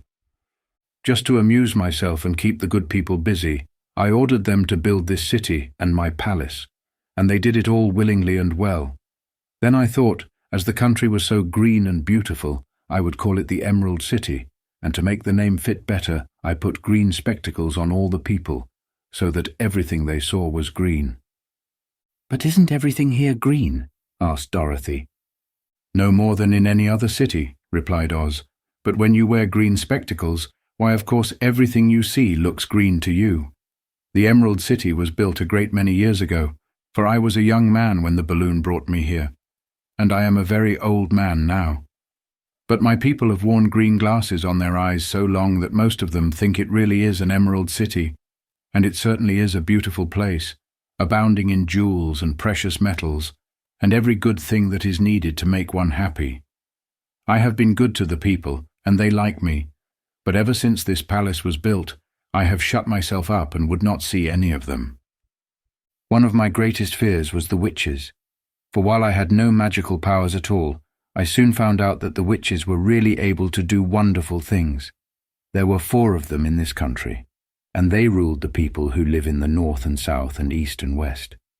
Fortunately, the witches of the north and south were good, and I knew they would do me no harm. But the witches of the east and west were terribly wicked, and had they not thought I was more powerful than they themselves, they would surely have destroyed me. As it was, I lived in deadly fear of them for many years, so you can imagine how pleased I was when I heard your house had fallen on the Wicked Witch of the East. When you came to me, I was willing to promise anything if you would only do away with the other witch. But now that you have melted her, I am ashamed to say that I cannot keep my promises." "I think you are a very bad man," said Dorothy. "Oh no, my dear, I'm really a very good man, but I'm a very bad wizard, I must admit." "Can't you give me brains?" asked the Scarecrow. "You don't need them. You are learning something every day. A baby has brains, but it doesn't know much. Experience is the only thing that brings knowledge, and the longer you are on Earth, the more experience you are sure to get." "That may all be true," said the Scarecrow, "but I shall be very unhappy unless you give me brains." The false wizard looked at him carefully. "Well," he said with a sigh, "I'm not much of a magician, as I said, but if you will come to me tomorrow morning, I will stuff your head with brains. I cannot tell you how to use them, however. You must find that out for yourself." "Oh, thank you, cried the Scarecrow. "I'll find a way to use them, never fear." "But how about my courage?" asked the Lion anxiously. "You have plenty of courage, I am sure," answered Oz. "All you need is confidence in yourself. There is no living thing that is not afraid when it faces danger. True courage is in facing danger when you are afraid, and that kind of courage you have in plenty." "Perhaps I have, but I'm scared just the same," said the Lion. "I shall really be very unhappy unless you give me the sort of courage that makes one forget he is afraid." "Very well. I will give you that sort of courage tomorrow," replied Oz. "How about my heart?" asked the Tin Woodman. "Why, as for that," answered Oz, "I think you are wrong to want a heart. It makes most people unhappy. If you only knew it, you are in luck not to have a heart." "That must be a matter of opinion," said the Tin Woodman. "For my part, I will bear all the unhappiness without a murmur, if you will give me the heart." "Very well," answered Oz meekly. "Come to me tomorrow and you shall have a heart. I have played wizard for so many years that I may as well continue the part a little longer." "And now," said Dorothy, "how am I to get back to Kansas?" "We shall have to think about that," replied the little man. "Give me 2 or 3 days to consider the matter, and I'll try to find a way to carry you over the desert.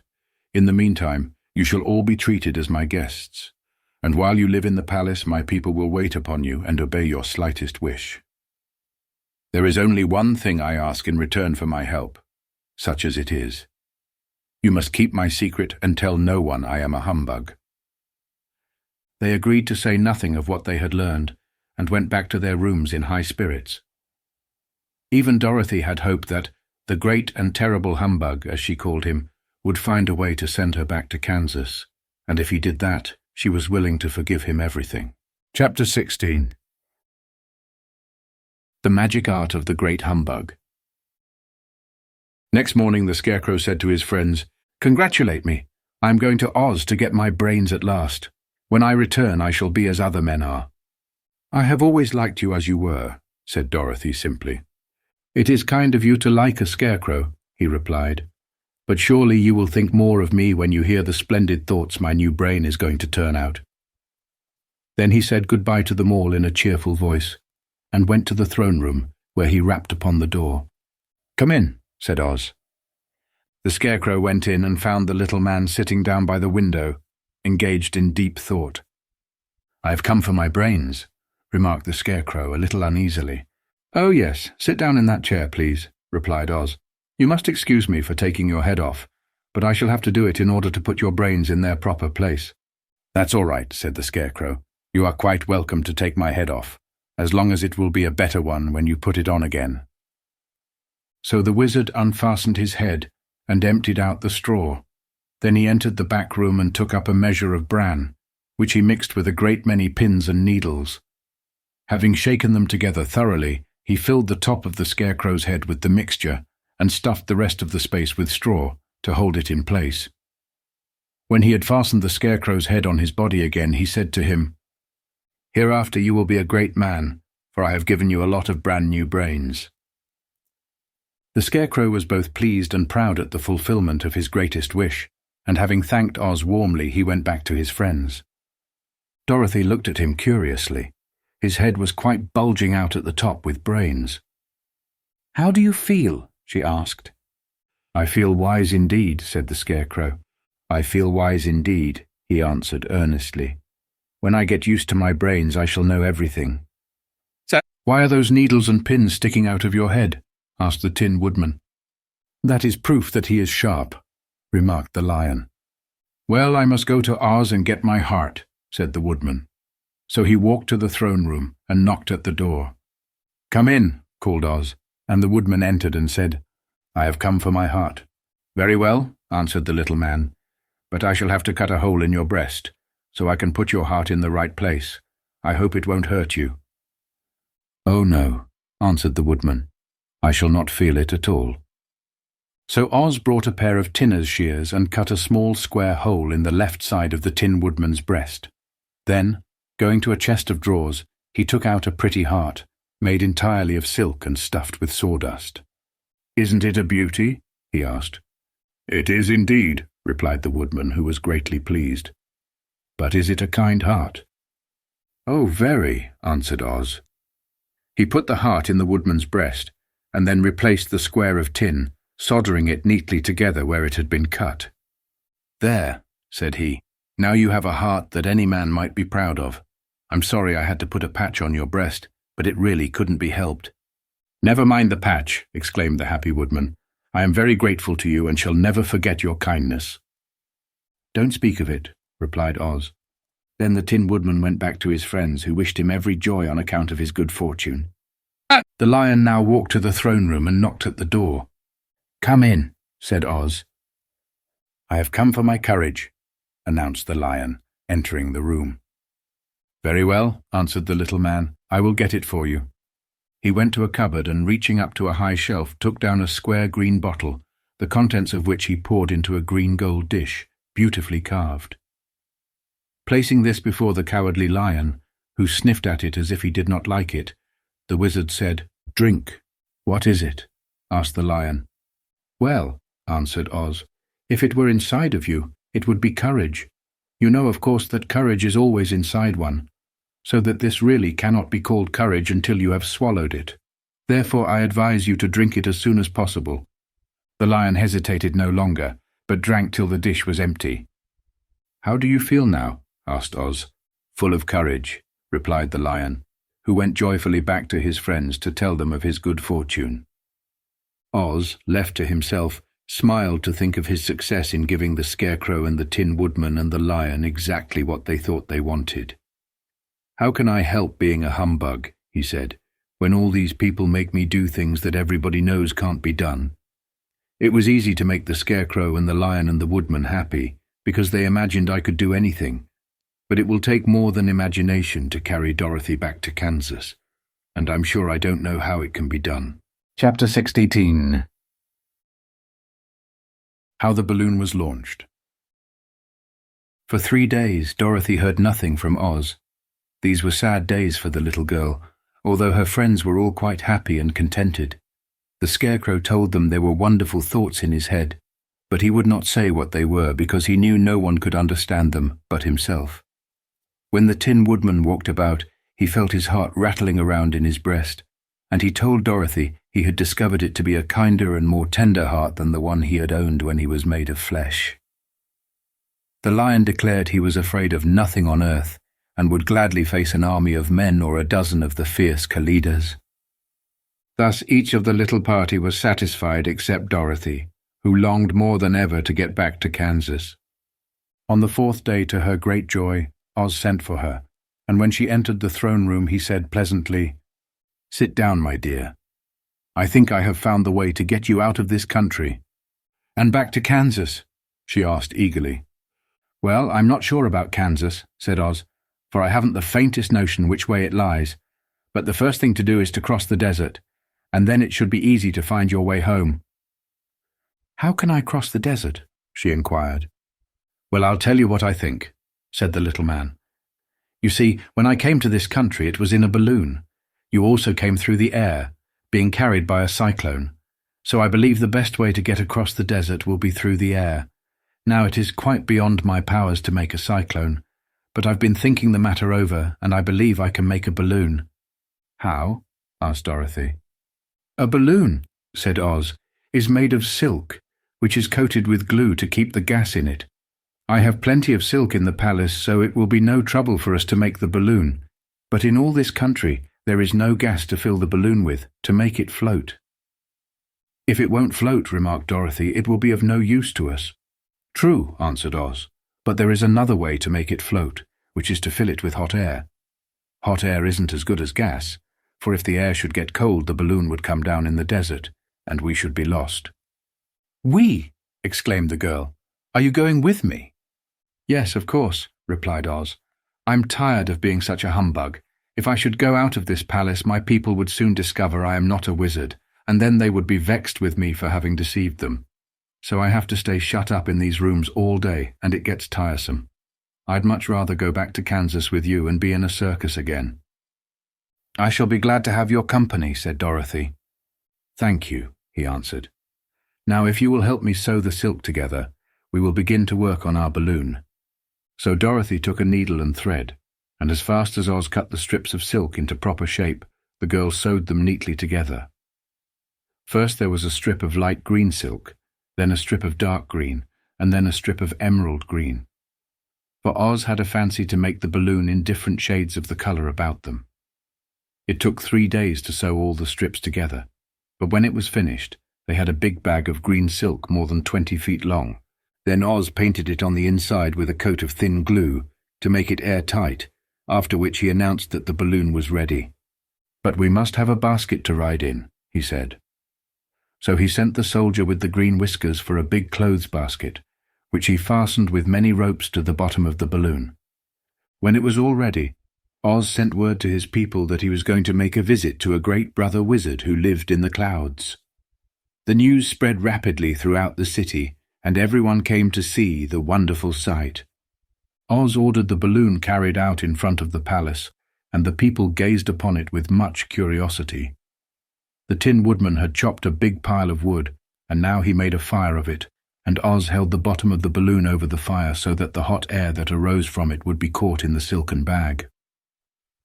Gradually the balloon swelled out and rose into the air, until finally the basket just touched the ground. Then Oz got into the basket and said to all the people in a loud voice, "I am now going away to make a visit. While I am gone, the Scarecrow will rule over you. I command you to obey him, as you would me." The balloon was by this time tugging hard at the rope that held it to the ground, for the air within it was hot, and this made it so much lighter in weight than the air without that it pulled hard to rise into the sky. "Come, Dorothy," cried the wizard. "Hurry up, or the balloon will fly away."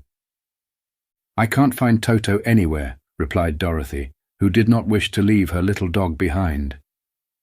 Toto had run into the crowd to bark at a kitten, and Dorothy at last found him. She picked him up and ran toward the balloon.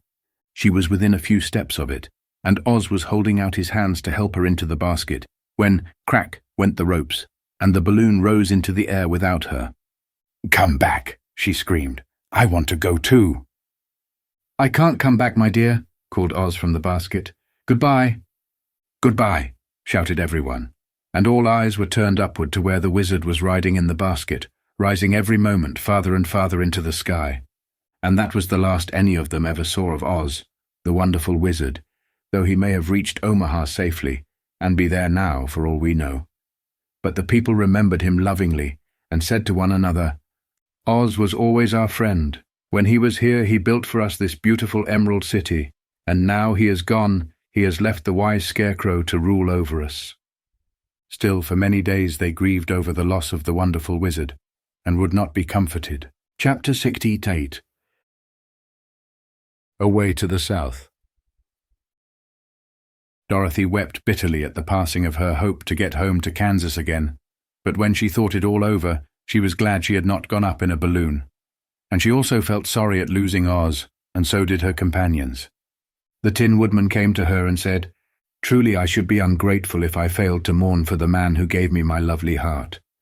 I should like to cry a little because Oz is gone, if you will kindly wipe away my tears, so that I shall not rust." "With pleasure," she answered, and brought a towel at once.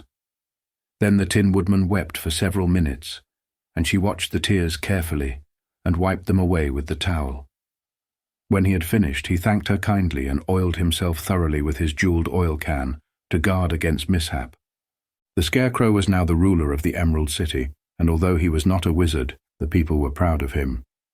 For, they said, there is not another city in all the world that is ruled by a stuffed man.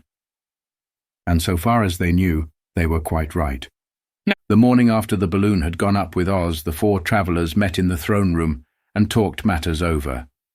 The Scarecrow sat in the big throne, and the others stood respectfully before him. "We are not so unlucky," said the new ruler. "For this palace and the Emerald City belong to us, and we can do just as we please. When I remember that a short time ago I was up on a pole in a farmer's cornfield and that I am now the ruler of this beautiful city, I am quite satisfied with my lot. I also," said the Tin Woodman, "am well pleased with my new heart, and really that was the only thing I wished in all the world. For my part, I am content in knowing I am as brave as any beast that ever lived, if not braver," said the Lion modestly. The Scarecrow sat on the big throne. "If Dorothy would only be contented to live in the Emerald City," continued the Scarecrow, "we might all be happy together." "But I don't want to live here," cried Dorothy. "I want to go to Kansas and live with Aunt Em and Uncle Henry." "Well then, what can be done?" inquired the Woodman. The Scarecrow decided to think, and he thought so hard that the pins and needles began to stick out of his brains. Finally he said, "Why not call the winged monkeys and ask them to carry you over the desert?" "I never thought of that," said Dorothy joyfully.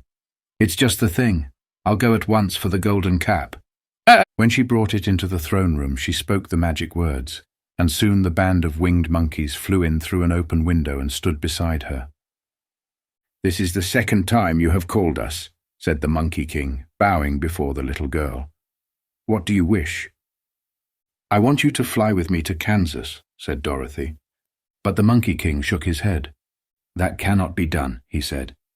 "We belong to this country alone, and cannot leave it. There has never been a winged monkey in Kansas yet, and I suppose there never will be, for they don't belong there.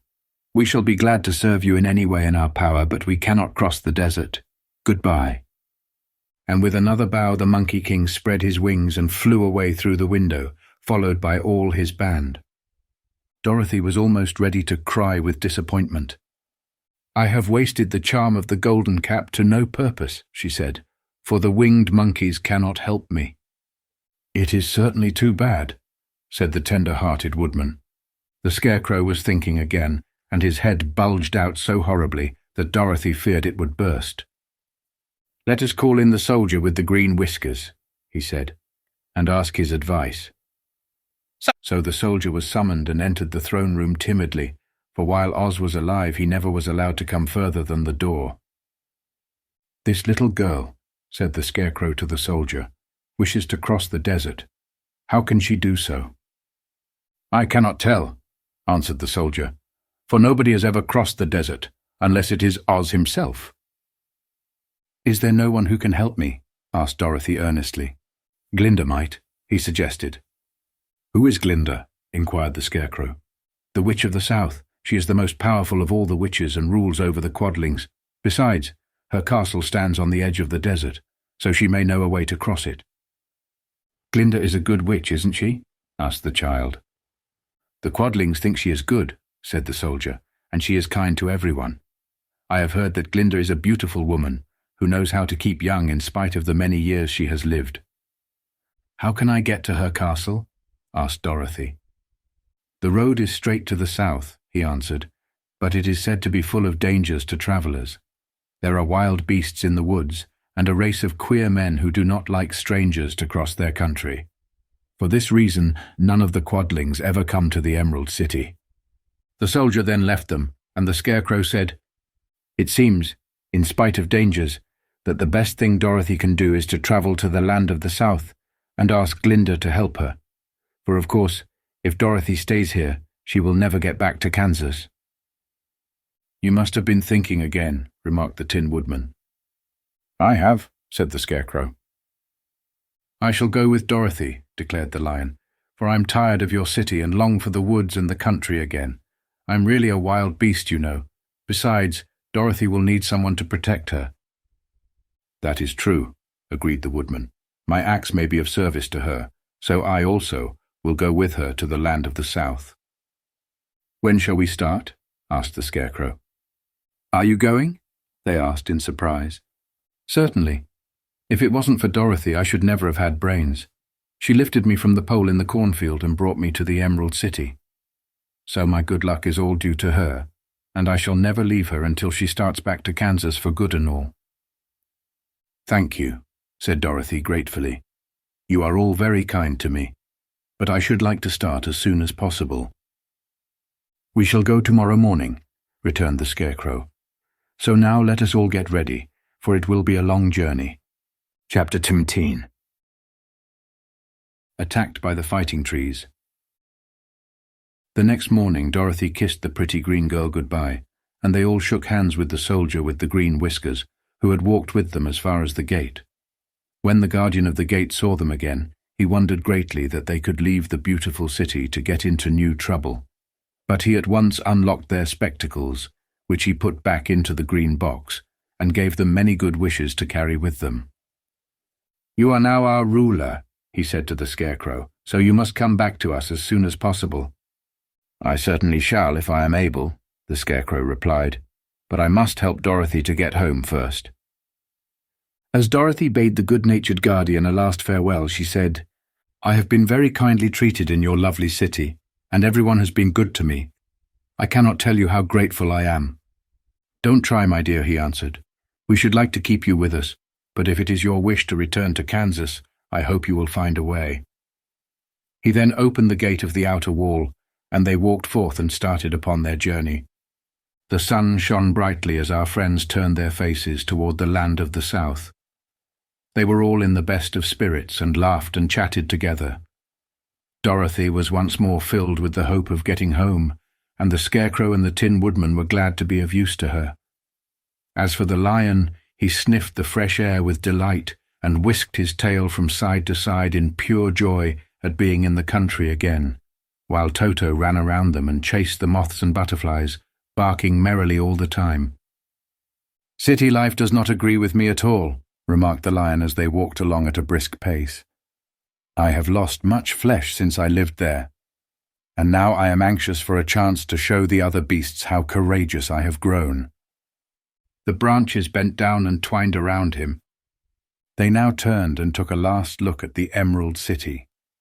All they could see was a mass of towers and steeples behind the green walls, and high up above everything the spires and dome of the Palace of Oz. "Oz was not such a bad wizard after all," said the Tin Woodman, as he felt his heart rattling around in his breast. "He knew how to give me brains, and very good brains too," said the Scarecrow. "If Oz had taken a dose of the same courage he gave me," added the lion, "he would have been a brave man." Dorothy said nothing. Oz had not kept the promise he made her, but he had done his best, so she forgave him. As he said, he was a good man, even if he was a bad wizard. The first day's journey was through the green fields and bright flowers that stretched about the Emerald City on every side. They slept that night on the grass, with nothing but the stars over them, and they rested very well indeed. In the morning they travelled on until they came to a thick wood. There was no way of going around it, for it seemed to extend to the right and left as far as they could see, and besides, they did not dare change the direction of their journey for fear of getting lost. So they looked for the place where it would be easiest to get into the forest.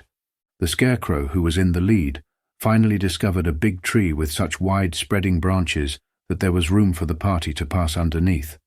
So he walked forward to the tree, but just as he came under the first branches they bent down and twined around him, and the next minute he was raised from the ground and flung headlong among his fellow travellers. This did not hurt the Scarecrow, but it surprised him, and he looked rather dizzy when Dorothy picked him up. "Here is another space between the trees," called the lion. "Let me try it first," said the Scarecrow, "for it doesn't hurt me to get thrown about." He walked up to another tree as he spoke, but its branches immediately seized him and tossed him back again. "This is strange," exclaimed Dorothy. "What shall we do?" "The trees seem to have made up their minds to fight us and stop our journey," remarked the lion. "I believe I will try it myself," said the woodman, and shouldering his axe he marched up to the first tree that had handled the Scarecrow so roughly. When a big branch bent down to seize him, the woodman chopped at it so fiercely that he cut it in two. At once the tree began shaking all its branches as if in pain, and the Tin Woodman passed safely under it. "Come on," he shouted to the others. "Be quick." They all ran forward and passed under the tree without injury except Toto, who was caught by a small branch and shaken until he howled. But the woodman promptly chopped off the branch and set the little dog free. The other trees of the forest did nothing to keep them back, so they made up their minds that only the first row of trees could bend down their branches, and that probably these were the policemen of the forest, and given this wonderful power in order to keep strangers out of it. The four travellers walked with ease through the trees until they came to the further edge of the wood. Then, to their surprise, they found before them a high wall, which seemed to be made of white china.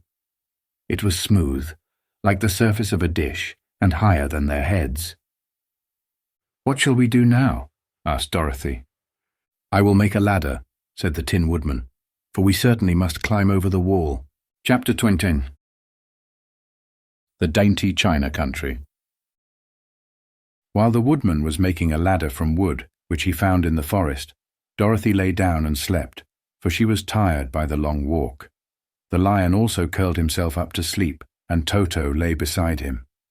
The Scarecrow watched the woodman while he worked and said to him, "I cannot think why this wall is here, nor what it is made of." "Rest your brains and do not worry about the wall," replied the woodman.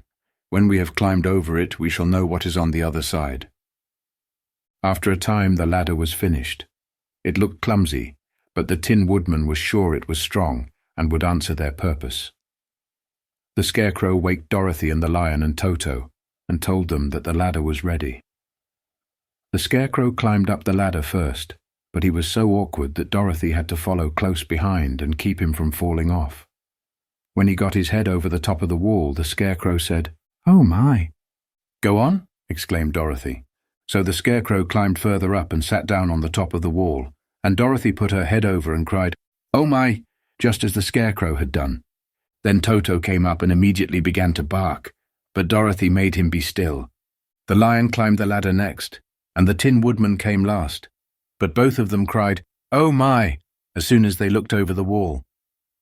When they were all sitting in a row on the top of the wall, they looked down and saw a strange sight. These people were all made of china. Before them was a great stretch of country having a floor as smooth and shining and white as the bottom of a big platter. Scattered around were many houses made entirely of china and painted in the brightest colours. These houses were quite small, the biggest of them reaching only as high as Dorothy's waist. There were also pretty little barns, with china fences around them, and many cows and sheep and horses and pigs and chickens, all made of china, were standing about in groups. But the strangest of all were the people who lived in this queer country.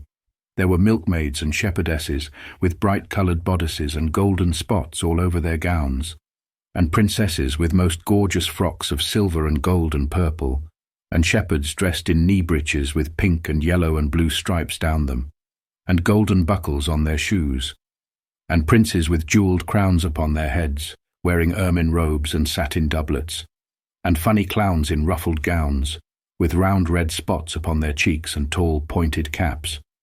And strangest of all, these people were all made of china, even to their clothes, and were so small that the tallest of them was no higher than Dorothy's knee. No one did so much as look at the travellers at first, except one little purple china dog with an extra large head, which came to the wall and barked at them in a tiny voice, afterwards running away again. "How shall we get down?" asked Dorothy. They found the ladder so heavy they could not pull it up, so the Scarecrow fell off the wall and the others jumped down upon him so that the hard floor would not hurt their feet. Of course, they took pains not to light on his head and get the pins in their feet. When all were safely down, they picked up the Scarecrow, whose body was quite flattened out, and patted his straw into shape again. "So we must cross this strange place in order to get to the other side," said Dorothy, "for it would be unwise for us to go any other way except due south." They began walking through the country of the China people, and the first thing they came to was a China milkmaid milking a China cow. As they drew near, the cow suddenly gave a kick and kicked over the stool, the pail, and even the milkmaid herself, all falling on the china ground with a great clatter. Dorothy was shocked to see that the cow had broken her leg short off, and that the pail was lying in several small pieces, while the poor milkmaid had a nick in her left elbow. "There!" cried the milkmaid angrily. "See what you have done. My cow has broken her leg, and I must take her to the mender's shop and have it glued on again. What do you mean by coming here and frightening my cow?" "I'm very sorry," returned Dorothy. "Please forgive us." But the pretty milkmaid was much too vexed to make any answer. She picked up the leg sulkily and led her cow away, the poor animal limping on 3 legs. As she left them, the milkmaid cast many reproachful glances over her shoulder at the clumsy strangers, holding her nicked elbow close to her side. Dorothy was quite grieved at this mishap. "We must be very careful here," said the kind-hearted woodman, "or we may hurt these pretty little people, so they will never get over it." A little farther on, Dorothy met a most beautiful dressed young princess, who stopped short as she saw the strangers and started to run away. Dorothy wanted to see more of the princess, so she ran after her, but the China girl cried out, "Don't chase me! Don't chase me!" No! She had such a frightened little voice that Dorothy stopped and said, "Why not?" "Because," answered the princess, also stopping a safe distance away, "if I run, I may fall down and break myself." "But couldn't you be mended?" asked the girl. "Oh yes, but one is never so pretty after being mended, you know," replied the princess. "I suppose not," said Dorothy. "Now there is Mr. Joker, one of our clowns," continued the China lady, who is always trying to stand upon his head. "He has broken himself so often that he is mended in 100 places and doesn't look at all pretty. Here he comes now, so you can see for yourself." Indeed, a jolly little clown now came walking toward them, and Dorothy could see that in spite of his pretty clothes of red and yellow and green, he was completely covered with cracks, running every which way and showing plainly that he had been mended in many places. The clown put his hands in his pockets, and after puffing out his cheeks and nodding his head at them saucily, he said, "My lady fair, why do you stare at poor old Mr. Joker? You're quite as stiff and prim as if you'd eaten up a poker." "Be quiet, sir," said the princess. "Can't you see these are strangers and should be treated with respect?" "Well, that's respect, I expect," declared the clown, and immediately stood upon his head. "Don't mind Mr. Joker," said the princess to Dorothy. "He is considerably cracked in his head, and that makes him foolish." "Oh, I don't mind him a bit," said Dorothy. "But you are so beautiful," she continued, "that I'm sure I could love you dearly. Won't you let me carry you back to Kansas and stand you on Aunt Em's mantel shelf? I could carry you in my basket." "That would make me very unhappy," answered the China princess.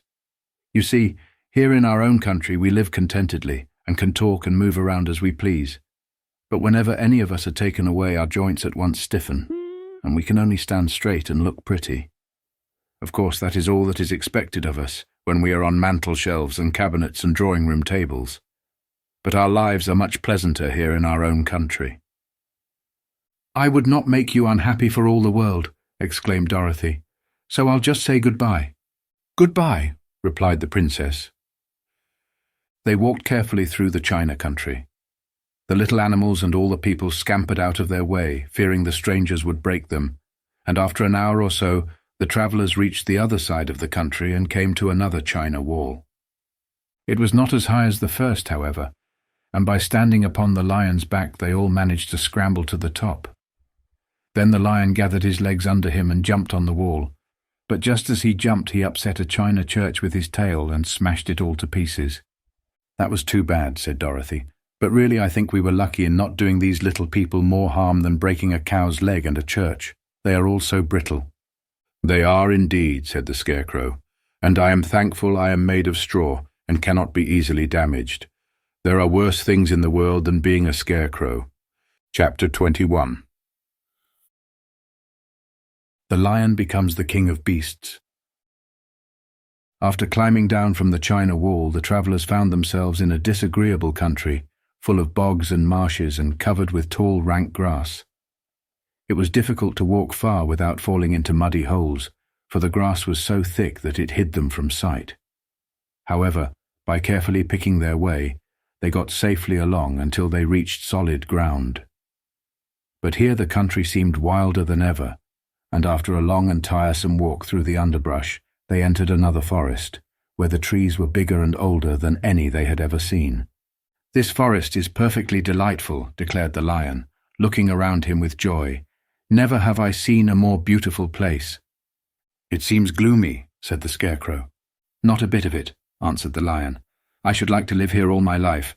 See how soft the dried leaves are under your feet, and how rich and green the moss is that clings to these old trees.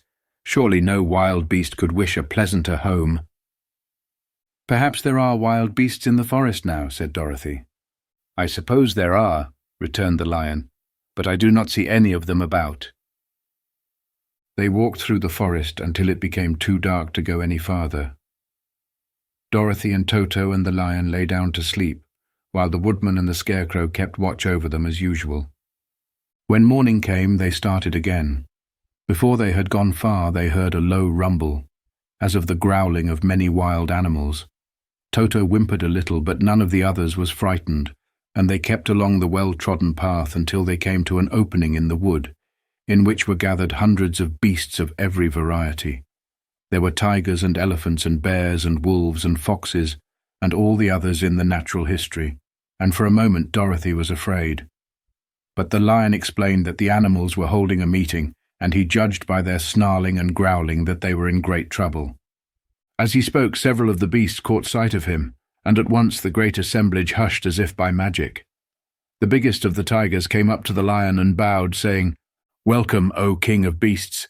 You have come in good time to fight our enemy and bring peace to all the animals of the forest once more." "What is your trouble?" asked the lion quietly. "We are all threatened," answered the tiger, "by a fierce enemy which has lately come into this forest. It is a most tremendous monster, like a great spider, with a body as big as an elephant and legs as long as a tree trunk. It has 8 of these long legs, and as the monster crawls through the forest, he seizes an animal with a leg and drags it to his mouth, where he eats it as a spider does a fly.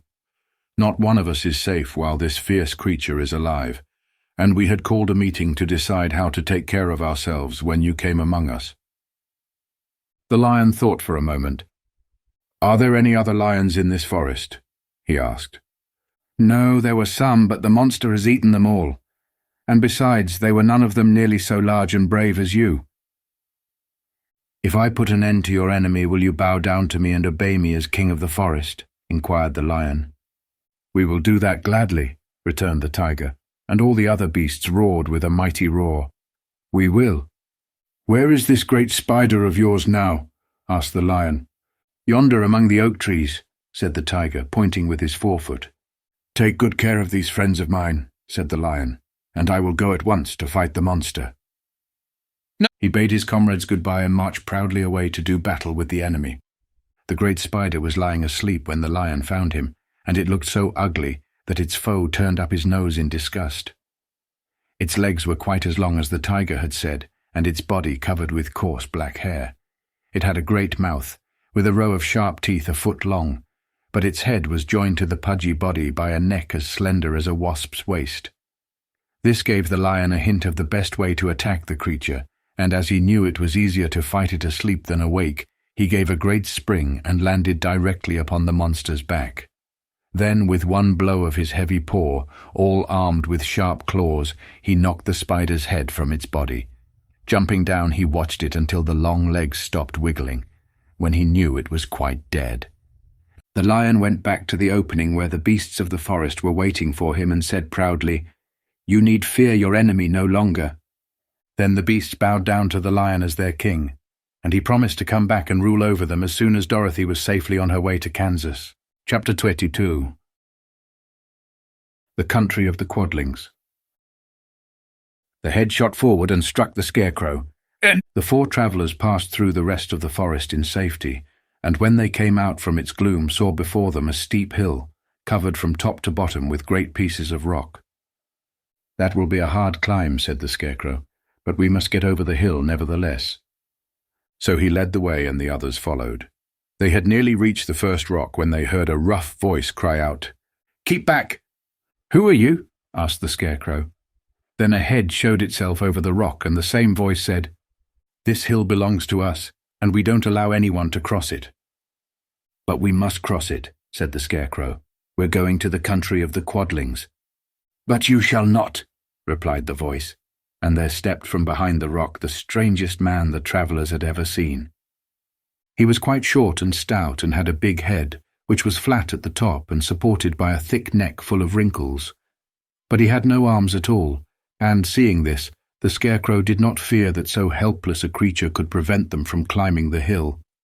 So he said, "I'm sorry not to do as you wish, but we must pass over your hill whether you like it or not." And he walked boldly forward. As quick as lightning the man's head shot forward, and his neck stretched out until the top of the head, where it was flat, struck the Scarecrow in the middle and sent him tumbling over and over down the hill. Almost as quickly as it came, the head went back to the body, and the man laughed harshly as he said, "It isn't as easy as you think." A chorus of boisterous laughter came from the other rocks, and Dorothy saw hundreds of the armless hammerheads upon the hillside, one behind every rock. The lion became quite angry at the laughter caused by the Scarecrow's mishap, and giving a loud roar that echoed like thunder, he dashed up the hill.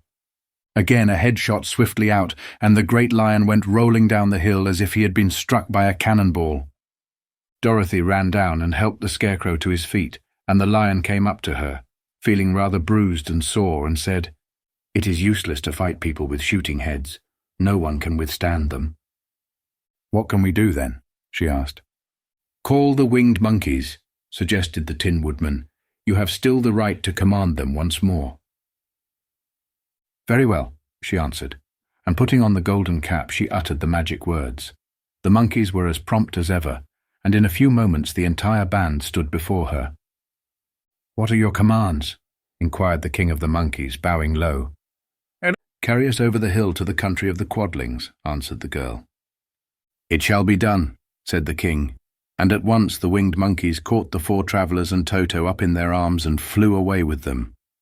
As they passed over the hill, the hammerheads yelled with vexation and shot their heads high in the air, but they could not reach the winged monkeys, which carried Dorothy and her comrades safely over the hill and set them down in the beautiful country of the Quadlings.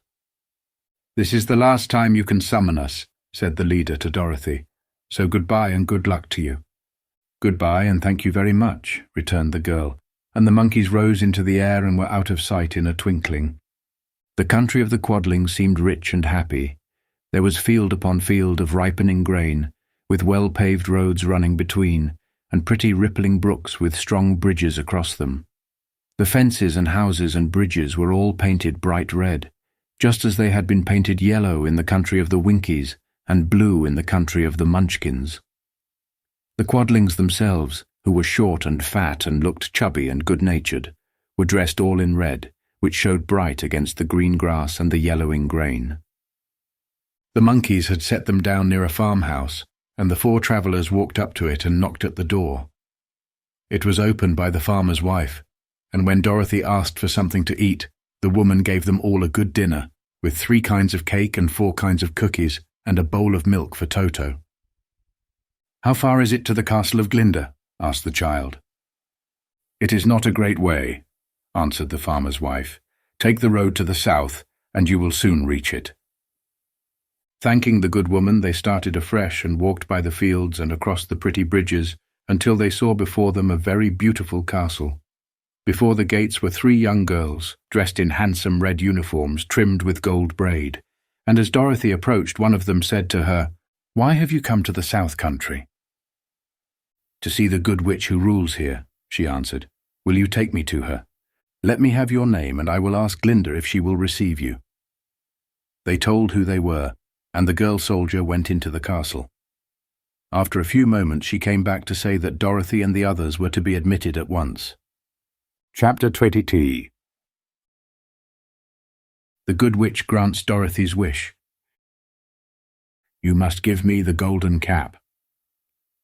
Before they went to see Glinda, however, they were taken to a room of the castle, where Dorothy washed her face and combed her hair, and the lion shook the dust out of his mane, and the Scarecrow patted himself into his best shape, and the woodman polished his tin and oiled his joints.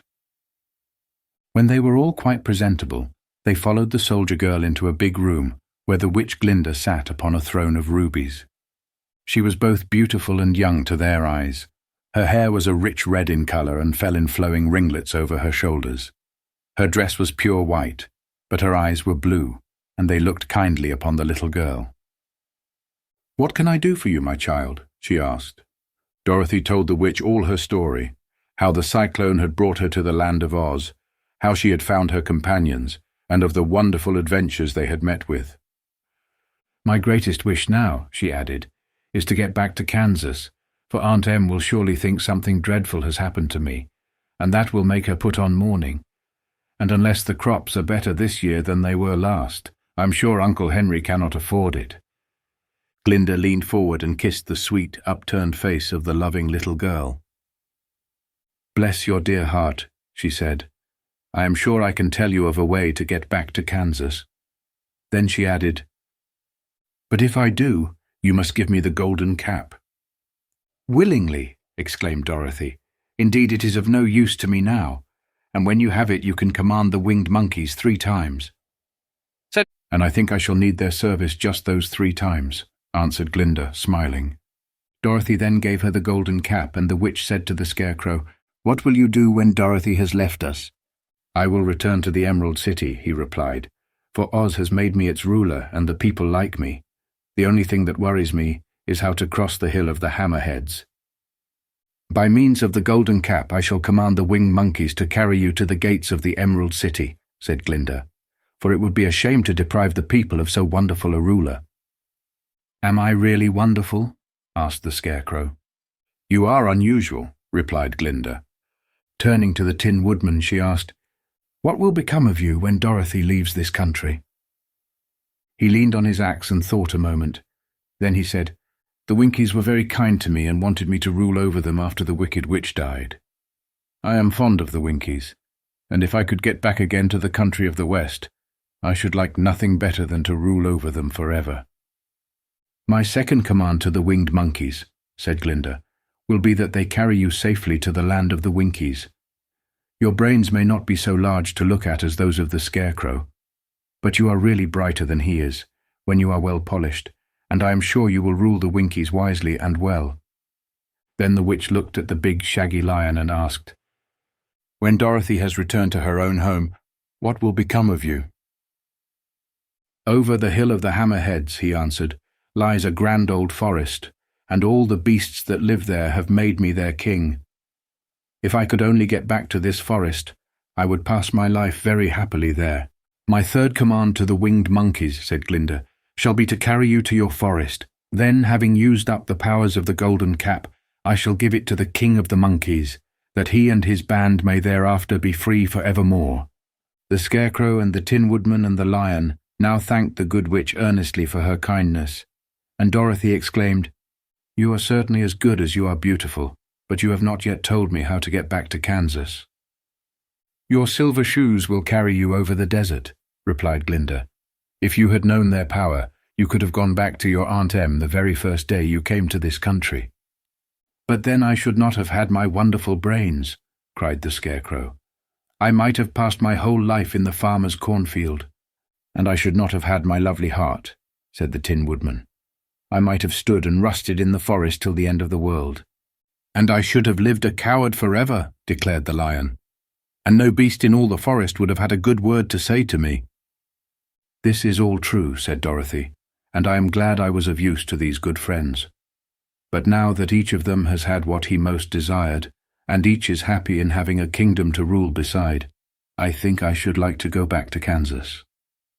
"The silver shoes," said the good witch, "have wonderful powers, and one of the most curious things about them is that they can carry you to any place in the world in 3 steps, and each step will be made in the wink of an eye.